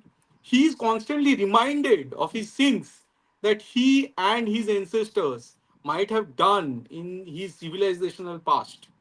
कि तुमने ये किया, जातिवाद किया, तुमने पता नहीं दलितों का ये किया वो किया, ये करके जो जबकि ये जो जाति वाला आइडिया 1850s में आया, राइट, उससे पहले एक हायरार्किकल सोसाइटी था, but it was not like कि एक लोग दूसरे लोगों को खत्म कर रहा है, right? In fact we have seen in the history कि सारे जातियों के लोग एक साथ खड़े हुए हैं during Islamic invasion, during the advent of Christianity in this land. तो एक साथ खड़े हुए, इट इम्प्लाइज कि भाई सब लोग एक साथ थे। Obviously there are various duties that they were performing, but in some extent they were together, and in most of the occasions they were together. Nevertheless, Hindu is constantly reminded nowadays that he and his ancestors might have done some sin, some wrong deeds in the past, and then he is offered suffering as some kind of reward, along with the perpetual promise of the state to exculpate him from all his civilizational sins, given he suffers now and he suffers a little more. कि ये बोला जाता है कि okay, पहले जो हो गया, बट अभी तुम सेकुलर बन जाओ। अभी तुम पता नहीं, ये जो तुम्हारा जो पुराना सिस्टम है उसको तुम त्याग दो कुछ हिसाब से, ठीक है? तुम्हारा जो आइडेंटिटी है, तुम्हारा जो सरनेम है, वो तुम त्याग दो, ठीक है? और तुम you also feel ashamed by the way कि पहले जो हुआ है उसके लिए थोड़ा सफर करो, ठीक है? और मैं तुम्हें इससे निकाल दूंगा, ये जो तुम्हारा सेट है इससे तुम्हें निकाल दूंगा, बट तुम्हें अभी थोड़ा सफर करना होगा, कुछ दिनों तक सफर करना होगा, जब तक मतलब ये जो भी इंडिया में डाइवर्सिटी है वो खत्म नहीं हो जाता। A Hindu, thus, like a hen, gets imprisoned by a chalk line drawn by the very Indian state, which in his thought he himself elects and seeks protection from for his sustenance and survival. तो एक state है जो सरकार हम लोग बना रहे हैं, वही एक बंगाल में गोंडी बोलते हैं ना, एक चौक लाइन ड्रॉ कर रहे हैं अराउंड यू कि इसके बाहर तुम्हें नहीं जाना है। The state, in response, gradually deinstitutionalizes them, then invalidates him, then declares him a sinner and a criminal to send him to an eternal guilt trip from which he never recovers, right? कि यार तुम तो जातिवादी हो, तुम्हें इस सरकार में तो तुम जगह नहीं मिलेगा तुम्हें, तुम्हें इनवैलिडेट कर देता हूँ मैं, तुम्हें कैंसिल कर देता हूँ, तुम एक सीनर हो, पापी हो, तुम क्रिमिनल हो तुम। और इस तरह से गिल्ट ट्रिप में हिंदुओं को भेज देते हैं। Slowly then, with the legal, financial and other kind of assistance from the very Indian state, appears the Abrahamic priestly class, the Ashrafs and the Padris, with their religious opium and many other cult narcotics, to take advantage of this guilt trip of a Hindu, gradually besieging the consciousness of the Hindu society and finally relegate Hindus to an inferior position in their own nation. अब मतलब with the assistance of the Indian state, जो secular state है, with the assistance of the very state, पादरी और अशराफ अब ये पूरे scenario में घुसने लगते हैं विद द रिलीजियस ओपियम, अलग अलग ओपियम की किसी को बुखार आया तो जीसस ने सही कर दिया, या फिर Islam is the liberating force तो इस्लाम कबूल कर लो, राइट?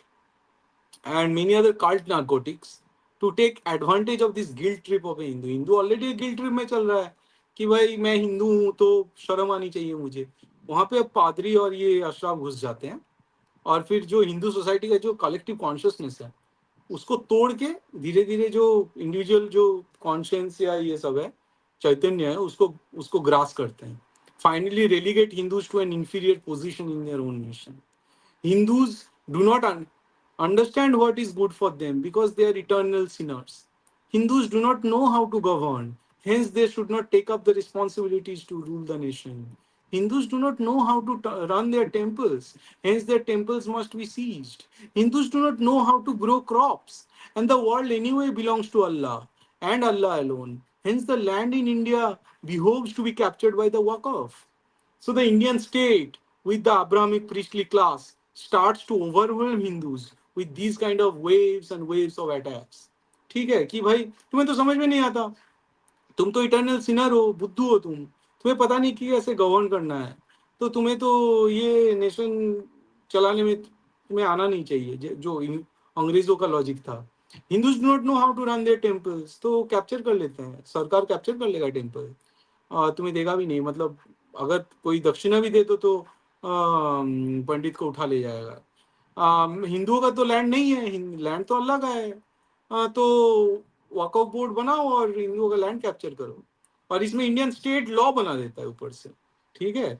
और इंडियन स्टेट और अब्राहमिक जो प्रीस्टली क्लास है, they overwhelm Hindus with these waves and waves of attacks.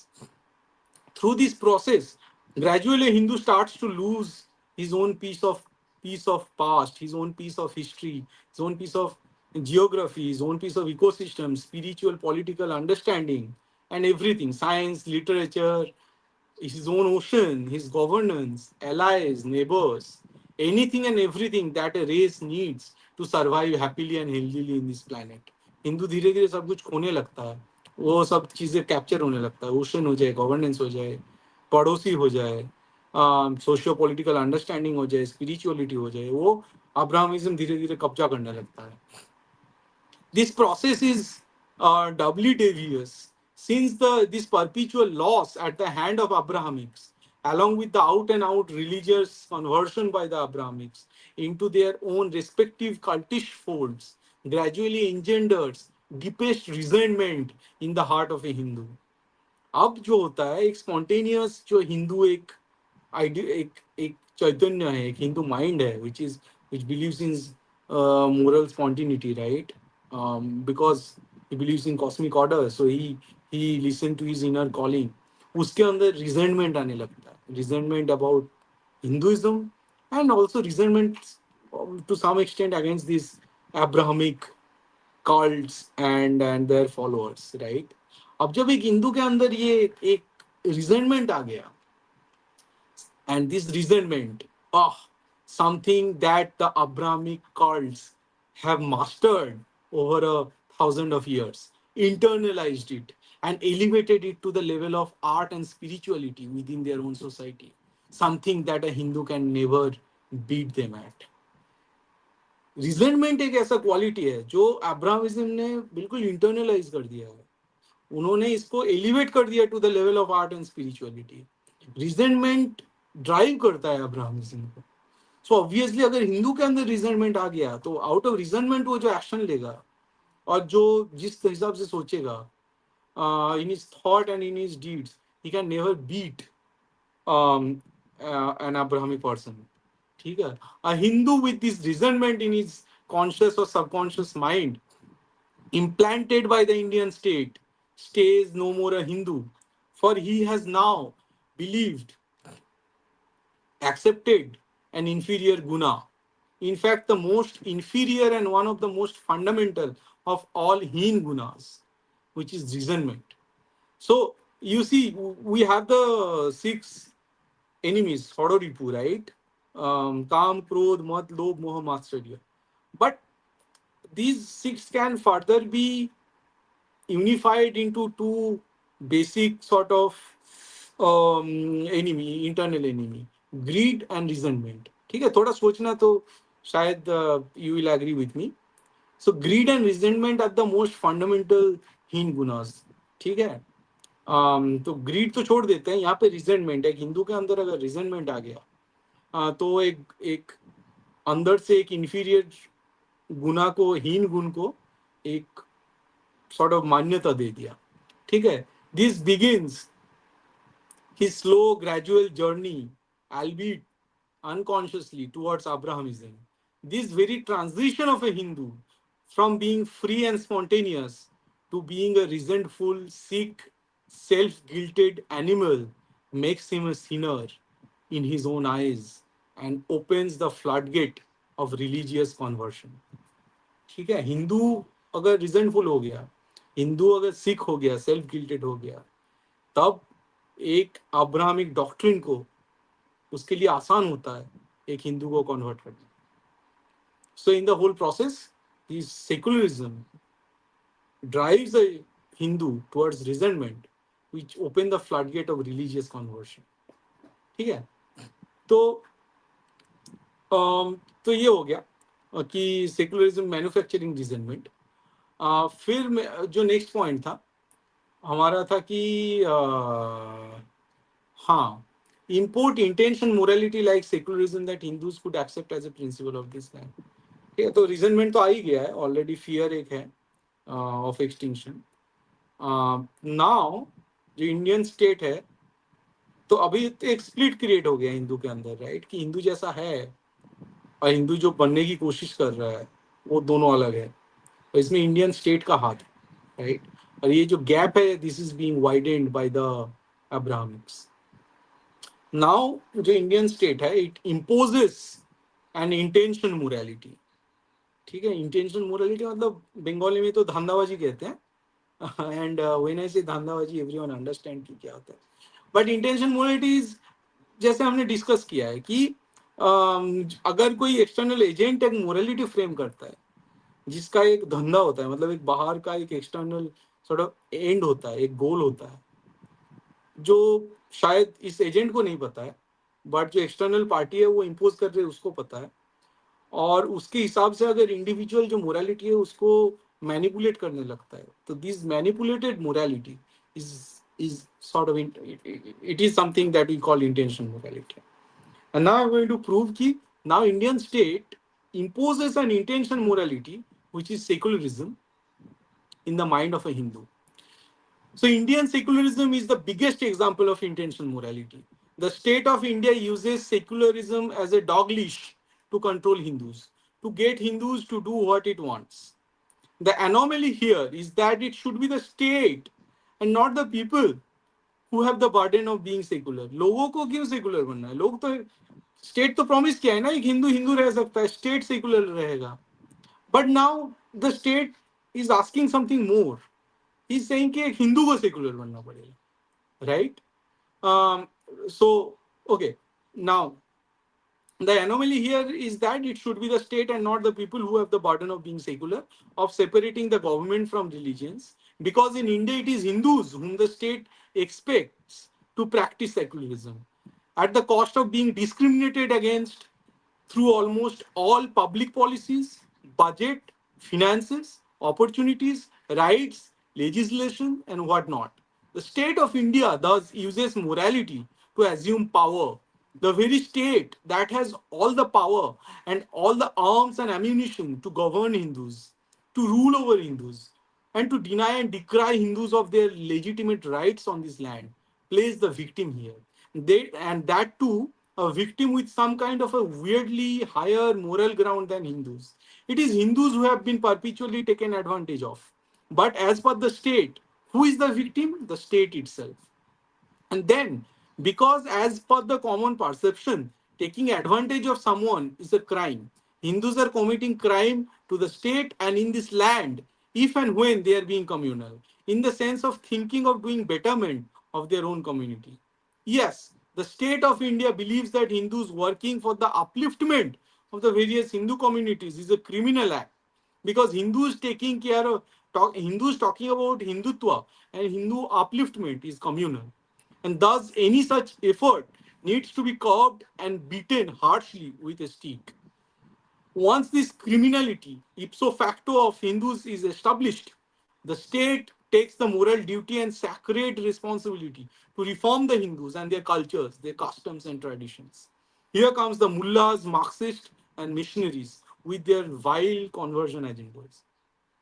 Right, कि स्टेट बोल रहा है कि मैं तो विक्टिम हूं, तुम हिंदू हो, तुम अब हिंदुत्व को बढ़ावा दे रहे हो, तो the state is in danger, right. The communal harmony is in danger, the judiciary is in danger, legislation, parliament, everything is danger. कि आग लगा रहे हो. हिंदू अगर हिंदू बन रहा है तो इस देश में आग लग रहा है. ठीक है, हिंदू को तुम मांग रहे हो कि राम जन्मभूमि तुम्हारा होना चाहिए. ठीक है, based on what, based on no historical records. Historical record कौन प्रोड्यूस करेगा? Marxist historians. तो तुम जो मांग रहे हो एज ए हिंदू, तुम्हारे जो हिंदू डिमांड है उसके लिए तुम क्रिमिनल हो, तुम काफिर हो सेकुलरिज्म के नजर में. ठीक है, तो मैं विक्टिम हूं. स्टेट बोल रहा है कि मैं विक्टिम हूं, तुम लोग हिंदू होने की वजह से तुम मुझे रौंद रहे हो, स्टेट को रौंद रहे हो. The state which has this infinite capacity to perpetrate violence on Hindus, वो क्लेम कर रहे हैं कि स्टेट विक्टिम है. और परपिट्रेटर हिंदू है, और तब फिर बोल रहा है कि now it is my moral duty, state बोल रहा है, and it is my sacred responsibility to reform you. एक मिनट।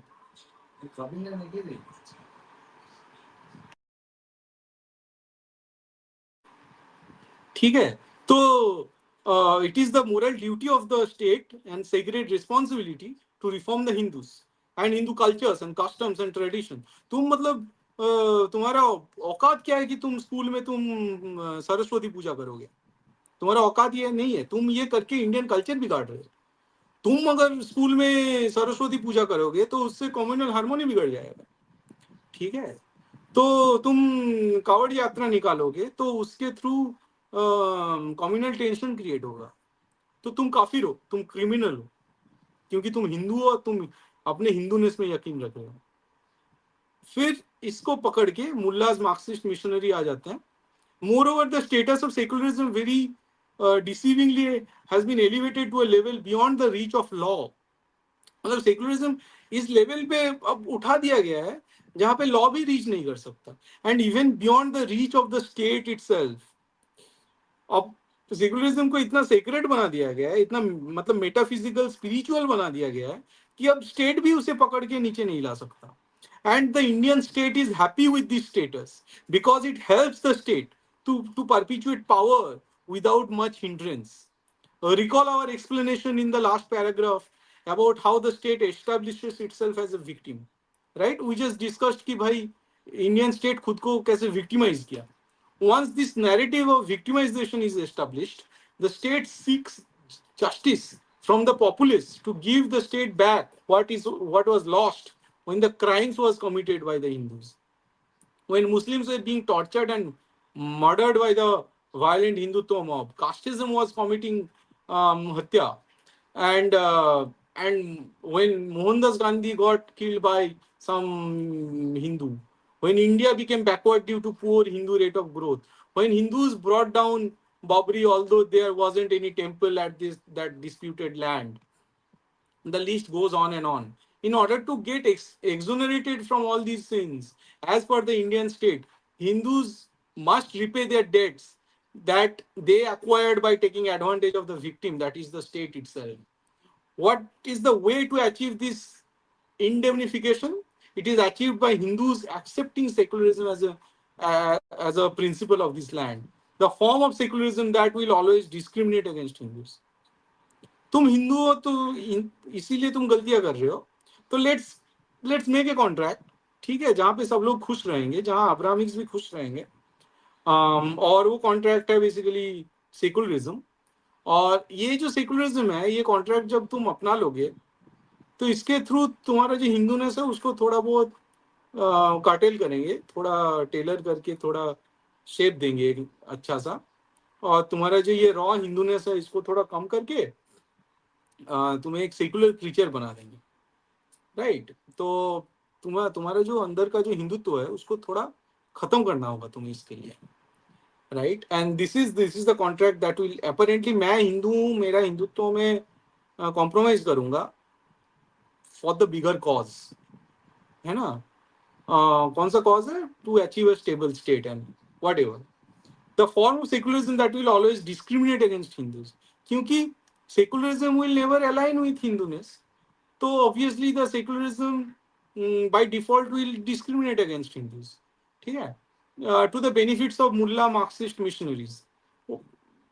वो मतलब हिसाब से, एक हिसाब से तो बहुत कम है, बहुत माइनॉरिटी है, बट वो उन्हें ज्यादा फायदा देगा with the promise of a better future. But हमें ये करना होगा क्योंकि इंडिया के फ्यूचर के लिए अच्छा है। By what time will this better future become a reality? The state never known, and we never know. But in the process of establishing this doctrine of villainizing Hindus and framing them as the oppressor and perpetrators, the state brings out and uh, hold the principle of this discriminatory secularism as a new sacred law of this land, something that is beyond the purview of any judicial, legislative, or even academic critics. This discriminatory secularism is the new holy cow that even the state promises to submit to and not touch or alter. just because this discriminatory secularism helps the state to assume, perpetuate, and expand power in the very land of the Hindus. Okay? So this is the history of how secularism got adopted and accepted by the Hindus at the cost of Hinduism, right? At the cost of diluting Hinduism of this land. तो ये तो एक part गया. अब obviously इसके पीछे history भी है जो हम लोग जानते हैं कि जब इमरजेंसी था उसके टाइम थोपा गया है सेकुलरिज्म हमारे ऊपर. और वो जो थोपा गया वैल्यू है जो डेमोक्रेटिक वे में डिसाइड नहीं हुआ उसको सारे party they converge towards it because the state apparently wants it. और वहां से फिर हिंदुओं को और हिंदुत्व को इस इंडिया से धीरे धीरे द स्टेट इंडियन स्टेट खत्म करने लगा. Now we are going to discuss the final chapter which is secularism the final tool of Hindu extinction. ठीक है. कुछ क्वेश्चन है क्या? फटाफट 2 मिनट अगर ले सकते हैं. Uh, I think you carry on. Okay तो अभी Vijita, खत्म करते हैं. you हाँ finish हाँ it. हाँ Yeah, finish it. Then we will do that. ठीक है. तो ये फटाफट खत्म करते हैं. तो हाँ secularism as the final tool of Hindu extinction. Right now from the very savage brutality of Islamic conquests to colonial shackles imposed by the British, the Christians pretty much.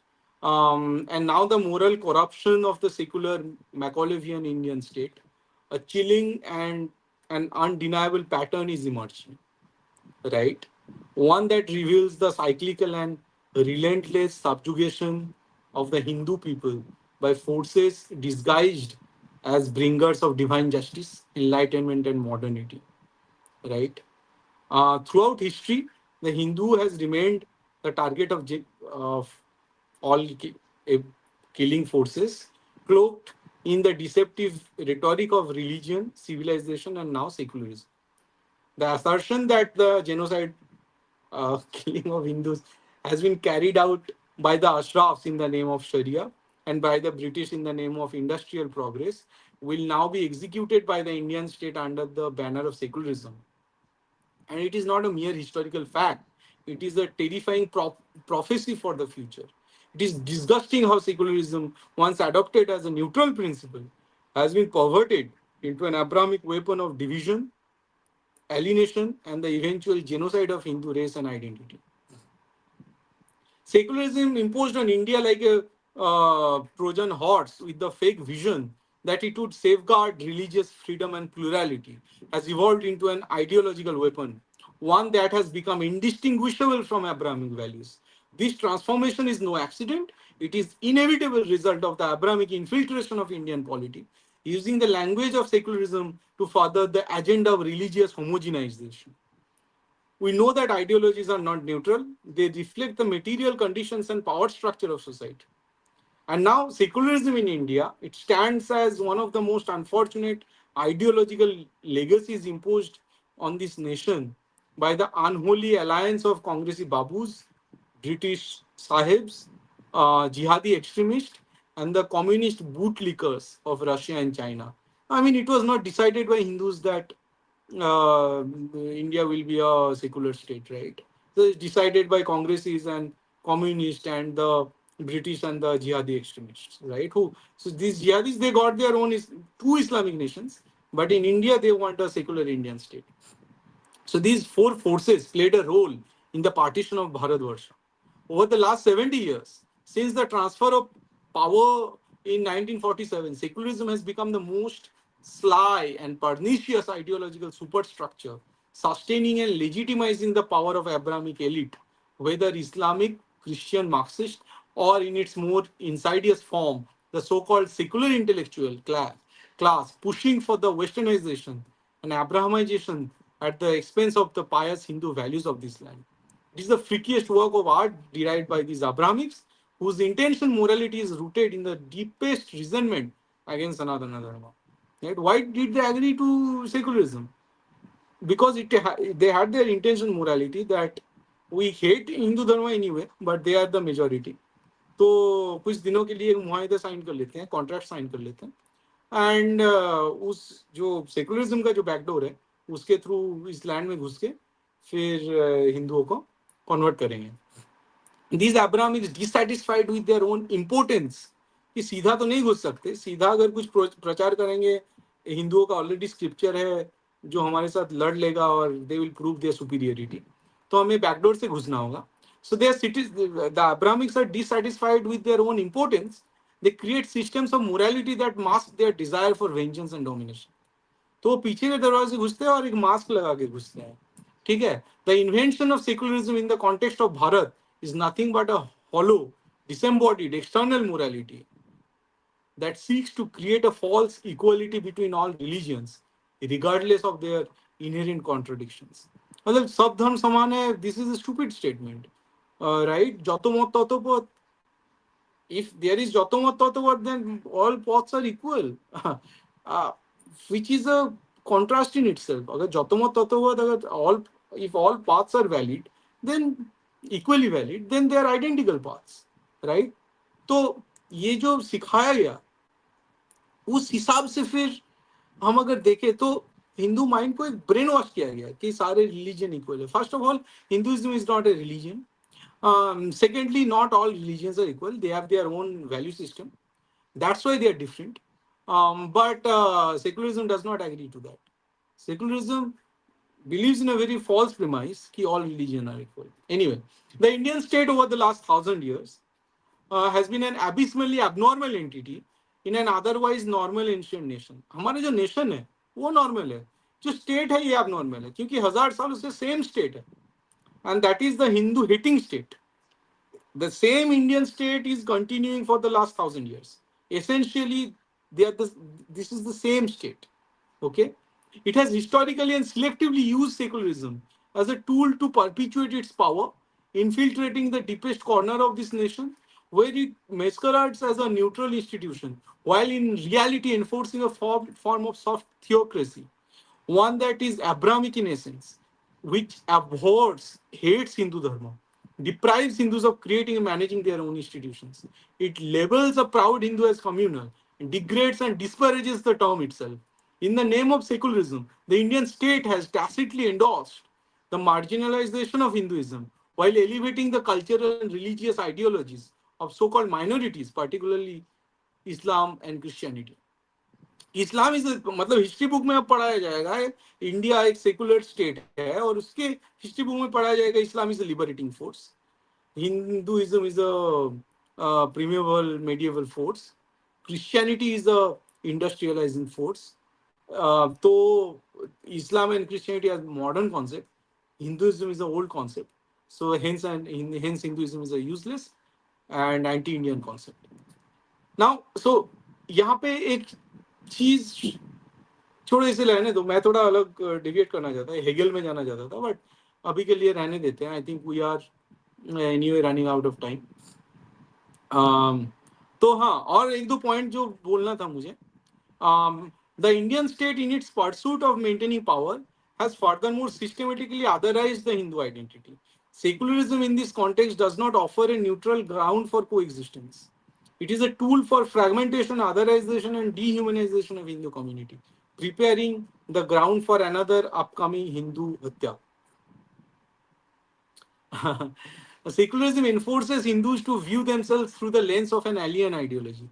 मतलब ये हिंदुओं का जगह है, बट स्टेट ने एक ऐसा आइडियोलॉजी ले लिया जो बाहर का आइडियोलॉजी है, और हिंदू को एक वो बाहर के आइडियोलॉजी के हिसाब से खुद को जज करना होगा, right? So hence secularism enforces Hindus to view themselves through the lens of an alien ideology. Just as the Christian church in the medieval Europe used the concept of heresy to fracture and control, secularism has functioned as a modern day tool of ideological heresy. The Hindu who does not comply with this new secular order, who refuses to assimilate into this new framework, is labeled a kafir, an outsider, a heretic, and undesirable in Indian state. Okay? So, so this is now the Hindu identity is no longer allowed to be a force of self-affirmation.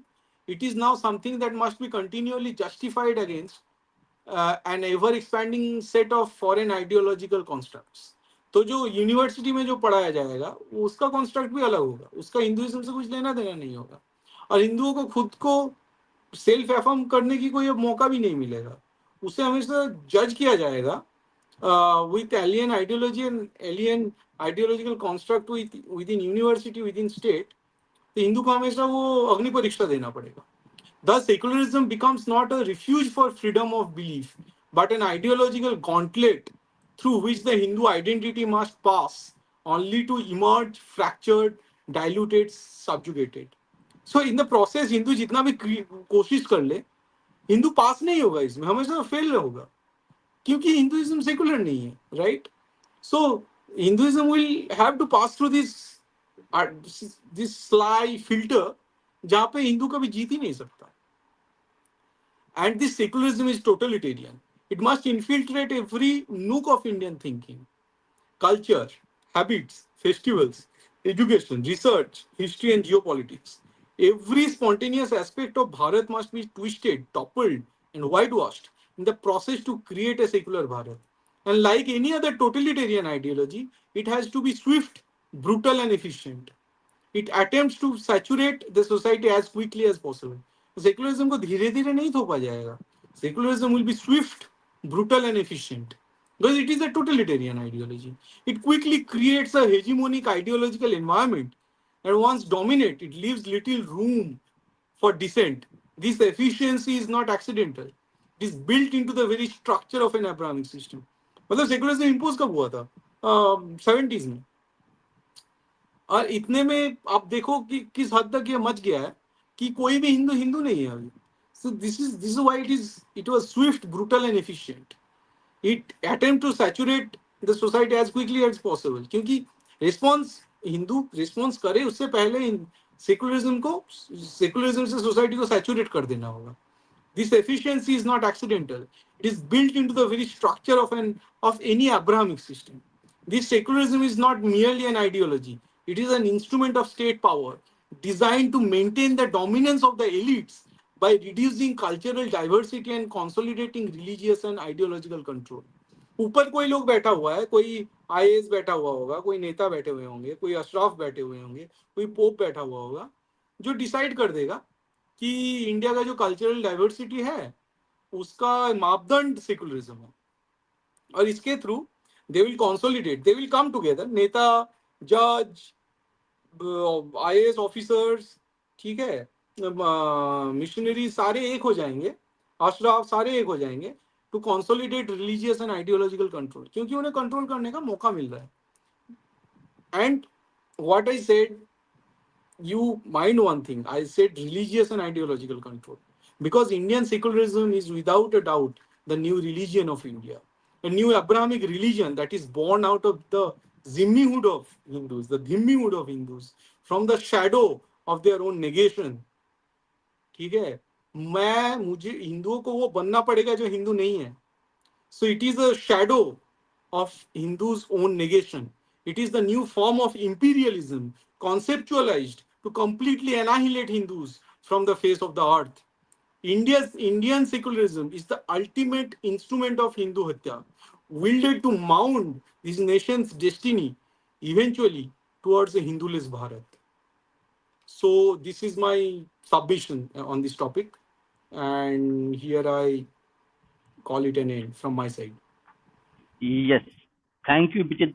We really appreciate your time, your effort. You're able to speak for almost an hour and a half. So we have a guest with us, M. Shastri. M. Shastri, you are there? Yes, I'm here.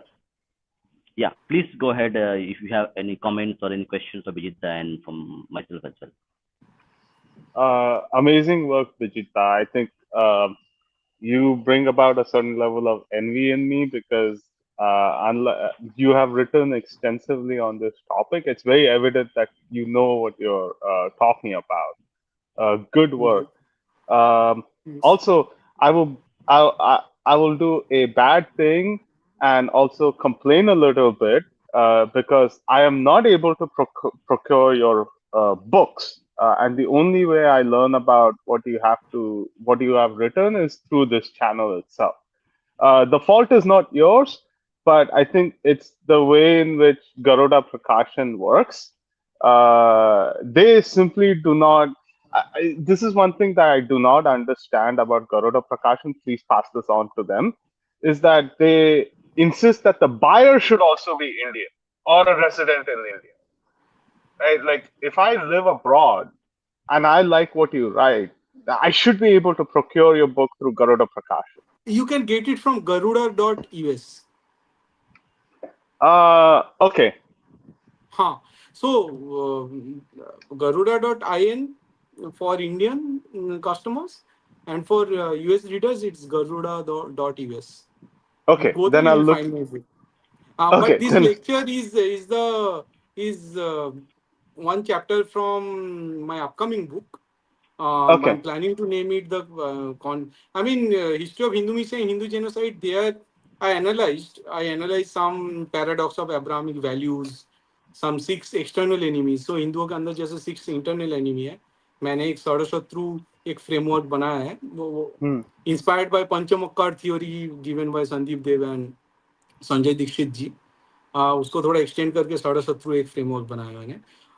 तो वो सब जो है वो history of Hindu से Hindu genocide में एक framework मैंने जो ढांचा बनाया था, अब उसे एक्सटेंड करके मैं उसको फिलोसफी पे ले जा रहा हूँ. और I am coming up with a book which probably will be named Conscience of a Faceless Man, a critique of spontaneous intention and Abrahamic morality, जिसमें मैं I am trying to sketch, मतलब I am trying to come from a very philosophical point of view कि जो Abrahamic morality है वो exactly कहाँ पे गलत है, क्योंकि इट इज और एग्जैक्टली कहाँ पे वो हिंदू मोरालिटी से अलग है. ये इसलिए बताना जरूरी है कि एक हिंदुओं को समझना चाहिए हिंदू किस हिसाब से सोचता है, उसका मोरल वैल्यूज क्या है, और एक अब्राहमिक बंदा कैसे सोचता है, उसका मोरल फिलोसफी क्या है. इसके लिए मैं सेकेंड बुक लिख रहा हूँ, और शायद एंड ऑफ द ईयर तक खत्म हो जाएगा. इट्स जस्ट एक्सटेंडिंग, मतलब 3 साल लग गया. मेरा हिस्ट्री ऑफ इंडोनेशिया बुक लिखने में 1.5 साल लगा था, 1.5 2 साल लगा था. 1.5 लाख वर्ड है, और ये वाला जो फिलोसफी का बुक लिख रहा हूँ ये 3 साल लगा 50,000 वर्ड लिखने हैं. तो थोड़ा टाइम लग रहा है, but I want it to be a very, because it is a philosophical work, it has to be that much impactful and provocative as well. तो ये बुक आपको मैं बता दूंगा, यहीं पे हम लोग अनाउंस करेंगे ये बुक जब आ जाएगा. But you can Ex- go to garuda.us for the first. Excellent, Bijita. But I do also want to take this opportunity, and I think like you bring about a very interesting point, right? And I'm going to combine what Salvatore Babona says in his book Dharma Democracy as well. Like Salvatore comes at it from an outsider's perspective. I think what you are presenting is more like an insider's perspective. If you combine the two, it actually presents a more rounded perspective of what is actually happening in India, right? Right. So I think, in some sense, like when we became independent, the overall expectation of everybody, including the Congress Party, maybe the exception might be Nehru, was that we'll adhere to some form of dharma, right? That we all obviously we also need to adhere to Yuga Dharma, which is why we pursued Hindu code bills, right? But as a whole, society would follow its own Swadharma, and the state would follow a form of Raj Dharma, right? But what ended up happening is that I think as because Nehru became a prime minister, instead of the state following Raj Dharma, it imposed upon society and made it society's duty to follow a Rajya Dharma, that is basically duty towards the state, right? In some sense, you could basically say that um, this is the basic difference between, like, say the European form of nationalism and the Indian form of nationalism, right? Where our form of nationalism basically looks at it from a sense of like Rashtra Dharma and Swadharma, whereas the European form basically ensures that people adhere to Raja Dharma. That means they have duty towards the state, right? And I think Hmm. that's where things have gone wrong. And secularism is a is a manifestation of that Rajya Dharma, that we need to adhere to what the state has to say. Right. So, in some sense, I think if we want to reverse this, then we need to fundamentally change how the state looks at people, and we need to basically turn it towards like Rajadharma, right? And we Right. do get some sense in this in the more parochial politics that we see in the hinterland, right? Where the prime minister or even politicians will always say, "मैं जननायक हूँ, मैं Hmm. जनसेवक हूँ," right? "मैं प्रधान सेवक हूँ." I think that polity needs to be more seriously scrutinized and also more seriously demanded towards that. Hey, you're a state, we are Hindu Rashtra. We have no what do you say, um, uh, we there is no necessity for us as Hindus to basically follow Rajadharma, but there's Hmm. absolutely a necessity for the Raja to follow our Swadharma. Right. Yeah. Agreed. And for the Europe, as I said, ki, because their morality is externalized, so they don't take the um, responsibility for their morality. They have a scripture and they have to, वो constitution भी हो सकता है, वो Bible भी हो सकता है, but they know they will be judged based on कि बाहर क्या लिखा हुआ है, राइट? तो उस हिसाब से फिर ये कॉन्ट्रैक्ट बन जाता है between the state and the individual, और वो लोग उसी हिसाब से सोचते हैं कि am I violating the contract, what is the contract between the state and me. फिर उस हिसाब से जब सोचने लगता है, फिर वो सोचता है यार, अगर रिलीजियन आएगा, it is going to violate me, क्योंकि वो अपने फिर फ्रीडम के बारे में सोचता है कि आई शुड, मतलब इतना तो होना चाहिए कि I should be able to speak freely. अगर बाहर से जो कॉन्ट्रैक्ट आएगा, that contract is prohibiting me from speaking freely, it is not going to work. तो वहां पे फिर वो सेपरेट कर देते हैं कि ठीक है, because necessarily I have to obey by the state, hence मुझे थोड़ा छूट दो कि रिलीजन को स्टेट से अलग करो। तुम अगर वो नहीं करोगे, फिर रिलीजन मेरे ऊपर नेसेसरी ड्यूटी बन जाएगा, नेसेसरी कॉन्ट्रैक्ट बन जाएगा, विच आई मस्ट ऑब्लाइज टू। और मुझे पता है कि ये हमारे ग्रोथ के लिए अच्छा नहीं है, इंडिविजुअल ग्रोथ के लिए भी अच्छा नहीं है। तो religion should not be part of this contract with the state, that's why keep religion aside from the state. तो वो लोग उस हिसाब से सोचते हैं। हम लोग एज ए हिंदू कैसे सोचते हैं कि मेरा एक ड्यूटी है, मेरा एक ऑनर है, एक ड्यूटी है, उसके हिसाब से मैं काम करूंगा। राजा का एक ड्यूटी मतलब एक धर्म है, उसके हिसाब से राजा काम करेगा। और यहाँ पे संघात इसीलिए नहीं होगा because this is cosmic order.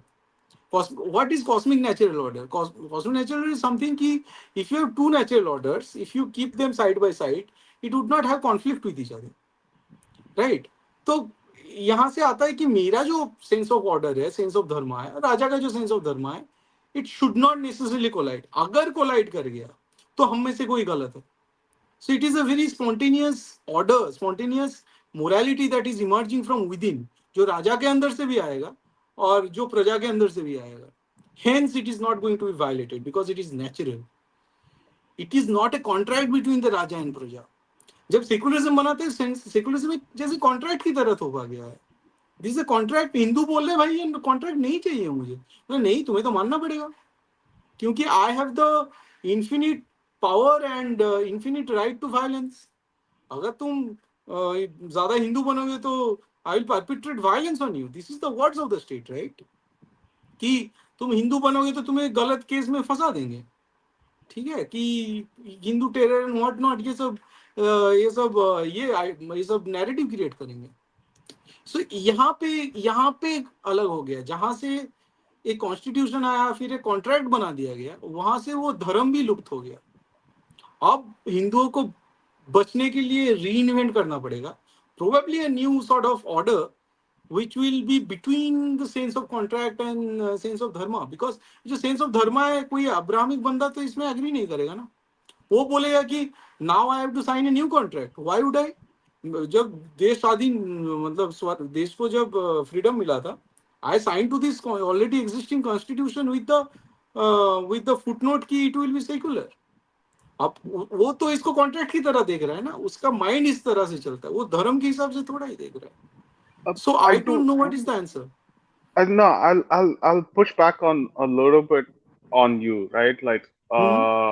why shouldn't Abrahamics basically abide by our contract, right? I'm a Hindu in Right. a Western country. I abide by their contract. I think this reciprocation is naturally expected Right. from an Indian in India. We should not be we should I think this is what you call like I think you're implicitly becoming secular because No, oh no, no. I am you know saying कि this जब contract बोल रहे हैं ना, वहां पे फिर जिसको हिंदुत्व बोला जाता है इन द मार्क्सिस्ट वे कि हिंदुत्व ये पॉलिटिकल आइडिया, वहां पे ये हिंदुत्व बन जाता है कि okay no I this is the mean contract you must ओबे. मतलब हिंदू what the जब mark बोल रहा है कि this is contract you must ओबे, वहां पे वो पॉलिटिकल एक ओवरटोन आ रहा है. And no that's I agree with you कि ये कॉन्ट्रैक्ट है जो इसमें साइन करना पड़ेगा. right. I mean, we should definitely push our framework onto Abrahamic. They see right. we should not abide by them. Like when agreed. I, as a Hindu living in a Western country, have to abide by an exactly. Abrahamic contract, despite me having fundamental differences against it. Like right. I abide by the rules over here, right? So right. the same expectation is not out of the park if I have to expect Abrahamics to abide by agreed. our contract. And Right. to be And the honest, like binarity is always already there. I mean, this binarity was not created by the Hindus. This binarity was created by the Abrahamism. yeah, So and if I'm let me just imposing a contract as a majority on you, which is a very just and kind contract. I mean, it's not like a very much मतलब Abrahamic concept, right? Contract. So you must abide by it. कि भाई ठीक है, मतलब I am not going to let you propagate and convert. I mean, I am not going to let you propagate and also convert our people into your fold, right? ये contract है जो मानना पड़ेगा because I believe I am right, just like you believe you are right. I believe I am right, and I am in majority. Hence, I am going to impose a contract on you.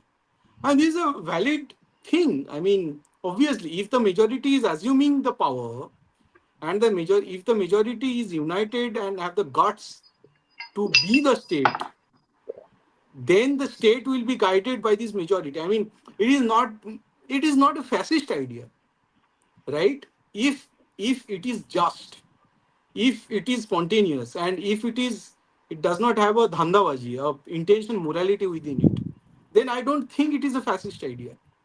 It is a very dharmic idea, and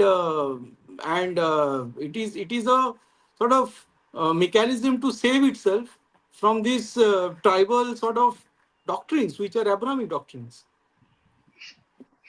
yeah, and the other thing is I think uh, the we need to move away from like our legal framework also needs to fundamentally change, right? Like if you read say dharma shastras or even artha shastras or any kind of shastra literature, it's very clear that our criminology is not based on the Abrahamic concept of a soul, right? Right. It's based on this concept of karma, whereby your actions and your consequences.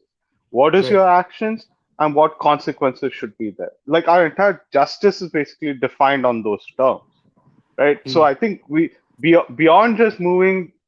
I, I mean, if we are going to go after secularism, we might as well also go ahead and do the extra step and just redefine the judicial system as well. Like Right. we Right. have, I mean, the state itself needs very fundamental changes, and perhaps we need to go back to the constitutional debate because there's a lot of discussion going on there, Right. and derive the state we want going forward. Right. Right. I mean, after 1949, मतलब constitutional debate तो हुआ ही नहीं है. मतलब constitution को अब वो Holi book बना दिया गया है। अम्बेडकर को भगवान बना दिया जा रहा है आजकल। सो जबकि अम्बेडकर ने ज्यादा कंट्रीब्यूट भी नहीं किया है towards this writing the constitution, right? I mean, I तो मीन दिस अनफॉर्चुनेट। वो अभी भगवान है, वो कल भगवान रहे या ना रहे, आई थिंक वो काल ही बोल सकता है। I mean in the sense like हम लोग we give too much importance to deification, but वो राइट, कभी उतना टिकता नहीं है वो, if you look at right. the long arc of history.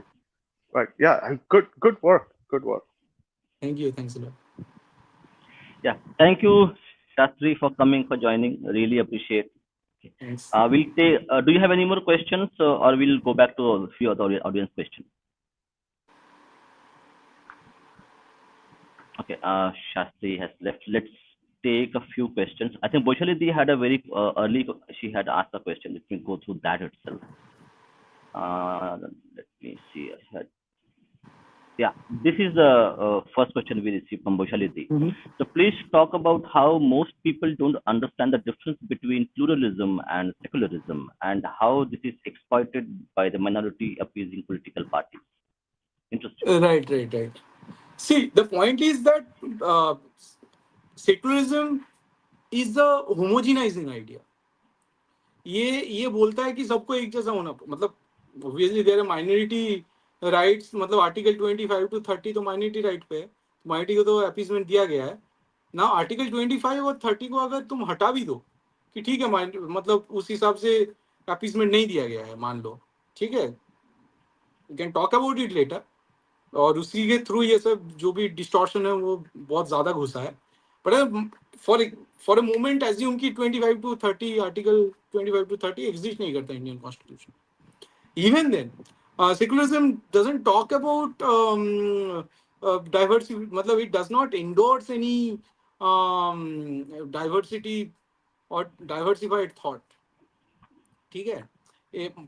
Secularism talk about homogenization, which mean कि सबको एक जैसा होना पड़ेगा, एक जैसे चीजों में बिलीफ रखना पड़ेगा, सबको अपने अपने अंदर का जो जो भी है, धर्म हो जाए, रिलीजन है, वो खत्म करना पड़ेगा, ठीक है। विच मीन कि तुम्हारा जो हिस्ट्री है, फॉर एग्जाम्पल, अगर मान लीजिए जो बंगाली जो शाक्त है, उनका एक अलग सा एक इवोल्यूशन है।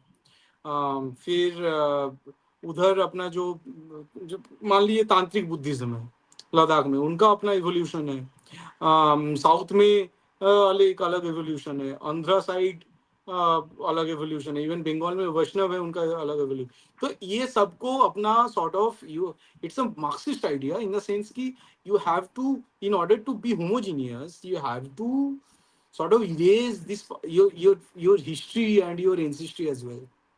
तुम जो मतलब इतिहास से जो तुम अडॉप्ट कर रहे हो, तुम्हें जो हिस्सा मिल रहा है ऑफ योर हिस्ट्री, उसे भी तुम्हें मिटाना होगा।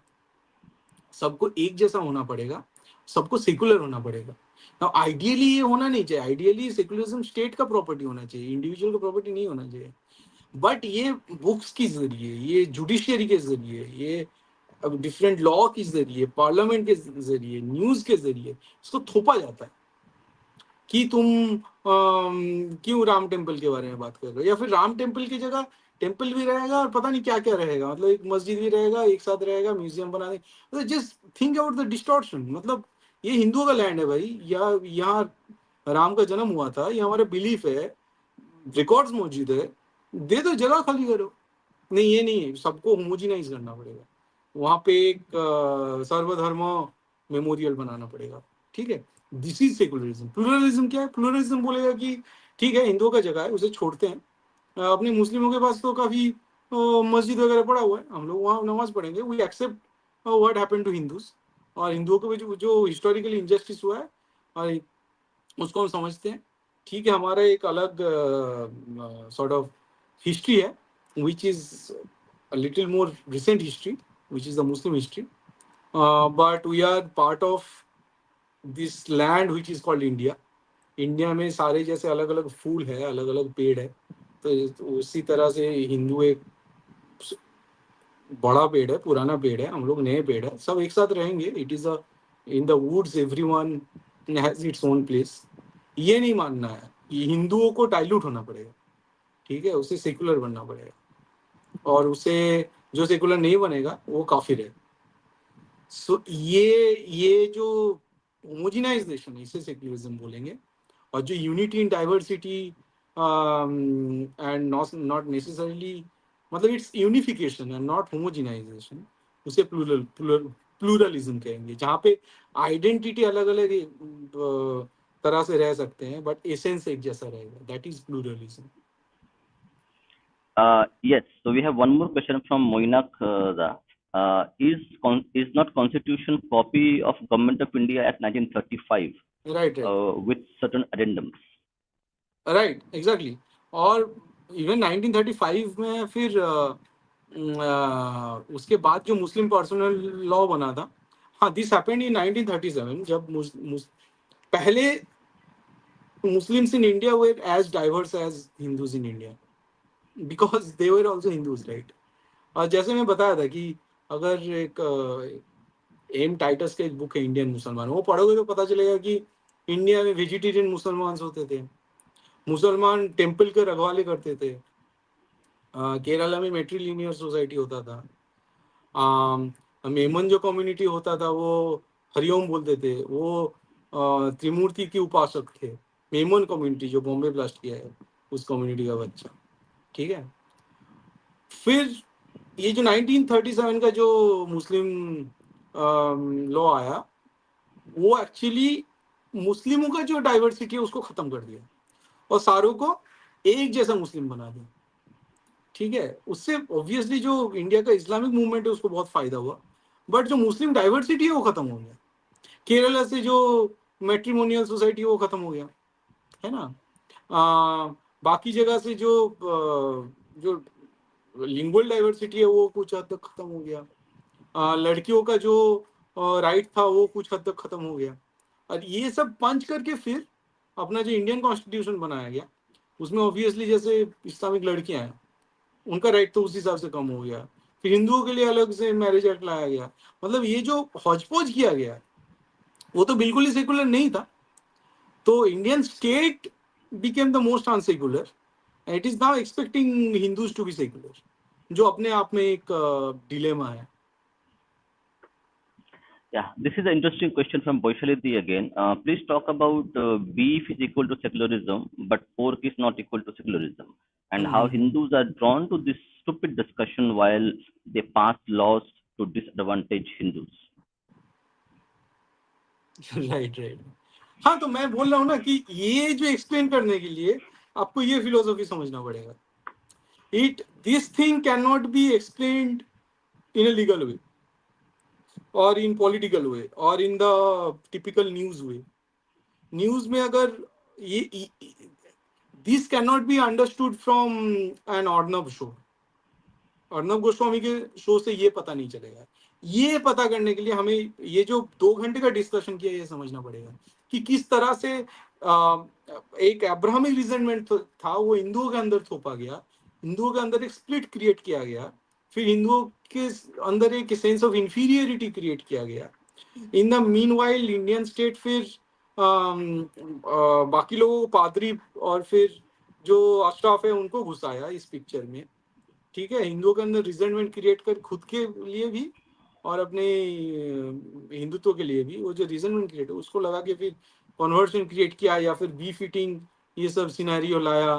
फिर लाया कि मतलब जैसे इंडियन फिर सेकुलरिज्म आया है ना, इसी स्प्लिट से, इसी सेंस ऑफ गिल्ट से, इसी सेंस ऑफ बैड कॉन्शियंस से सेकुलरिज्म हिंदुओं ने एक्सेप्ट किया, और ये एक्सेप्ट करते ही हिंदू काफिर हो गया, अपने लैंड में हिंदू काफिर हो गया। If Hindu is a Hindu, if a Hindu is a Hindu, he is a kafir in the eyes of a state because the state is secular, and by being Hindu you are being unsecular.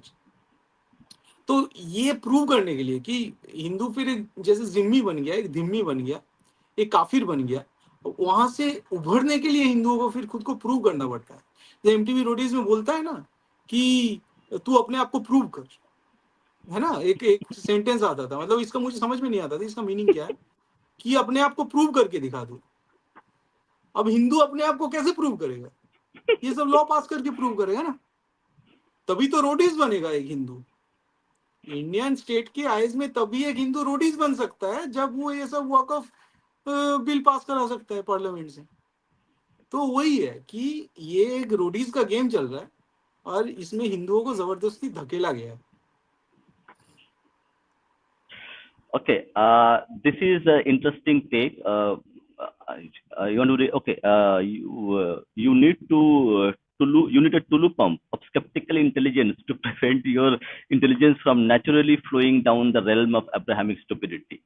Right, right. I don't It know is a. how many people got the gist of it, but I don't know anyway. how many know Tulu pump. But I don't know whether Tulu, this word, very word Tulu is, uh, I mean, it's a generic word or it is a very typical Yeah, Bengali word. Tulu I means don't know. correct pull up, pull up. So water is pulled up. Water is Right, pulled up right, from right. the No, that I correct water. know, but Tulu pump we say for those pumps, right? I mean, Uh, Submersible pumps in technical jargon. Correct. So right, right, correct. So we need the dharma as a kind of a tulupam to actually prevent us from going down the drain of Abrahamic stupidity. right, That right. we You just gravity is have to be pulling. spontaneous. You have to be Exactly. spontaneous, what I said, right? And that is dharmic. Yeah, okay. I will take two more questions and we'll and don't worry. Most probably next week or maybe after week. I'm traveling next this weekend, so probably there won't be any podcast. But next week we will have a line of podcast coming. So also we will have Bijeet. If he wants to continue, we can have one more talk regarding this because people Sure, really like it.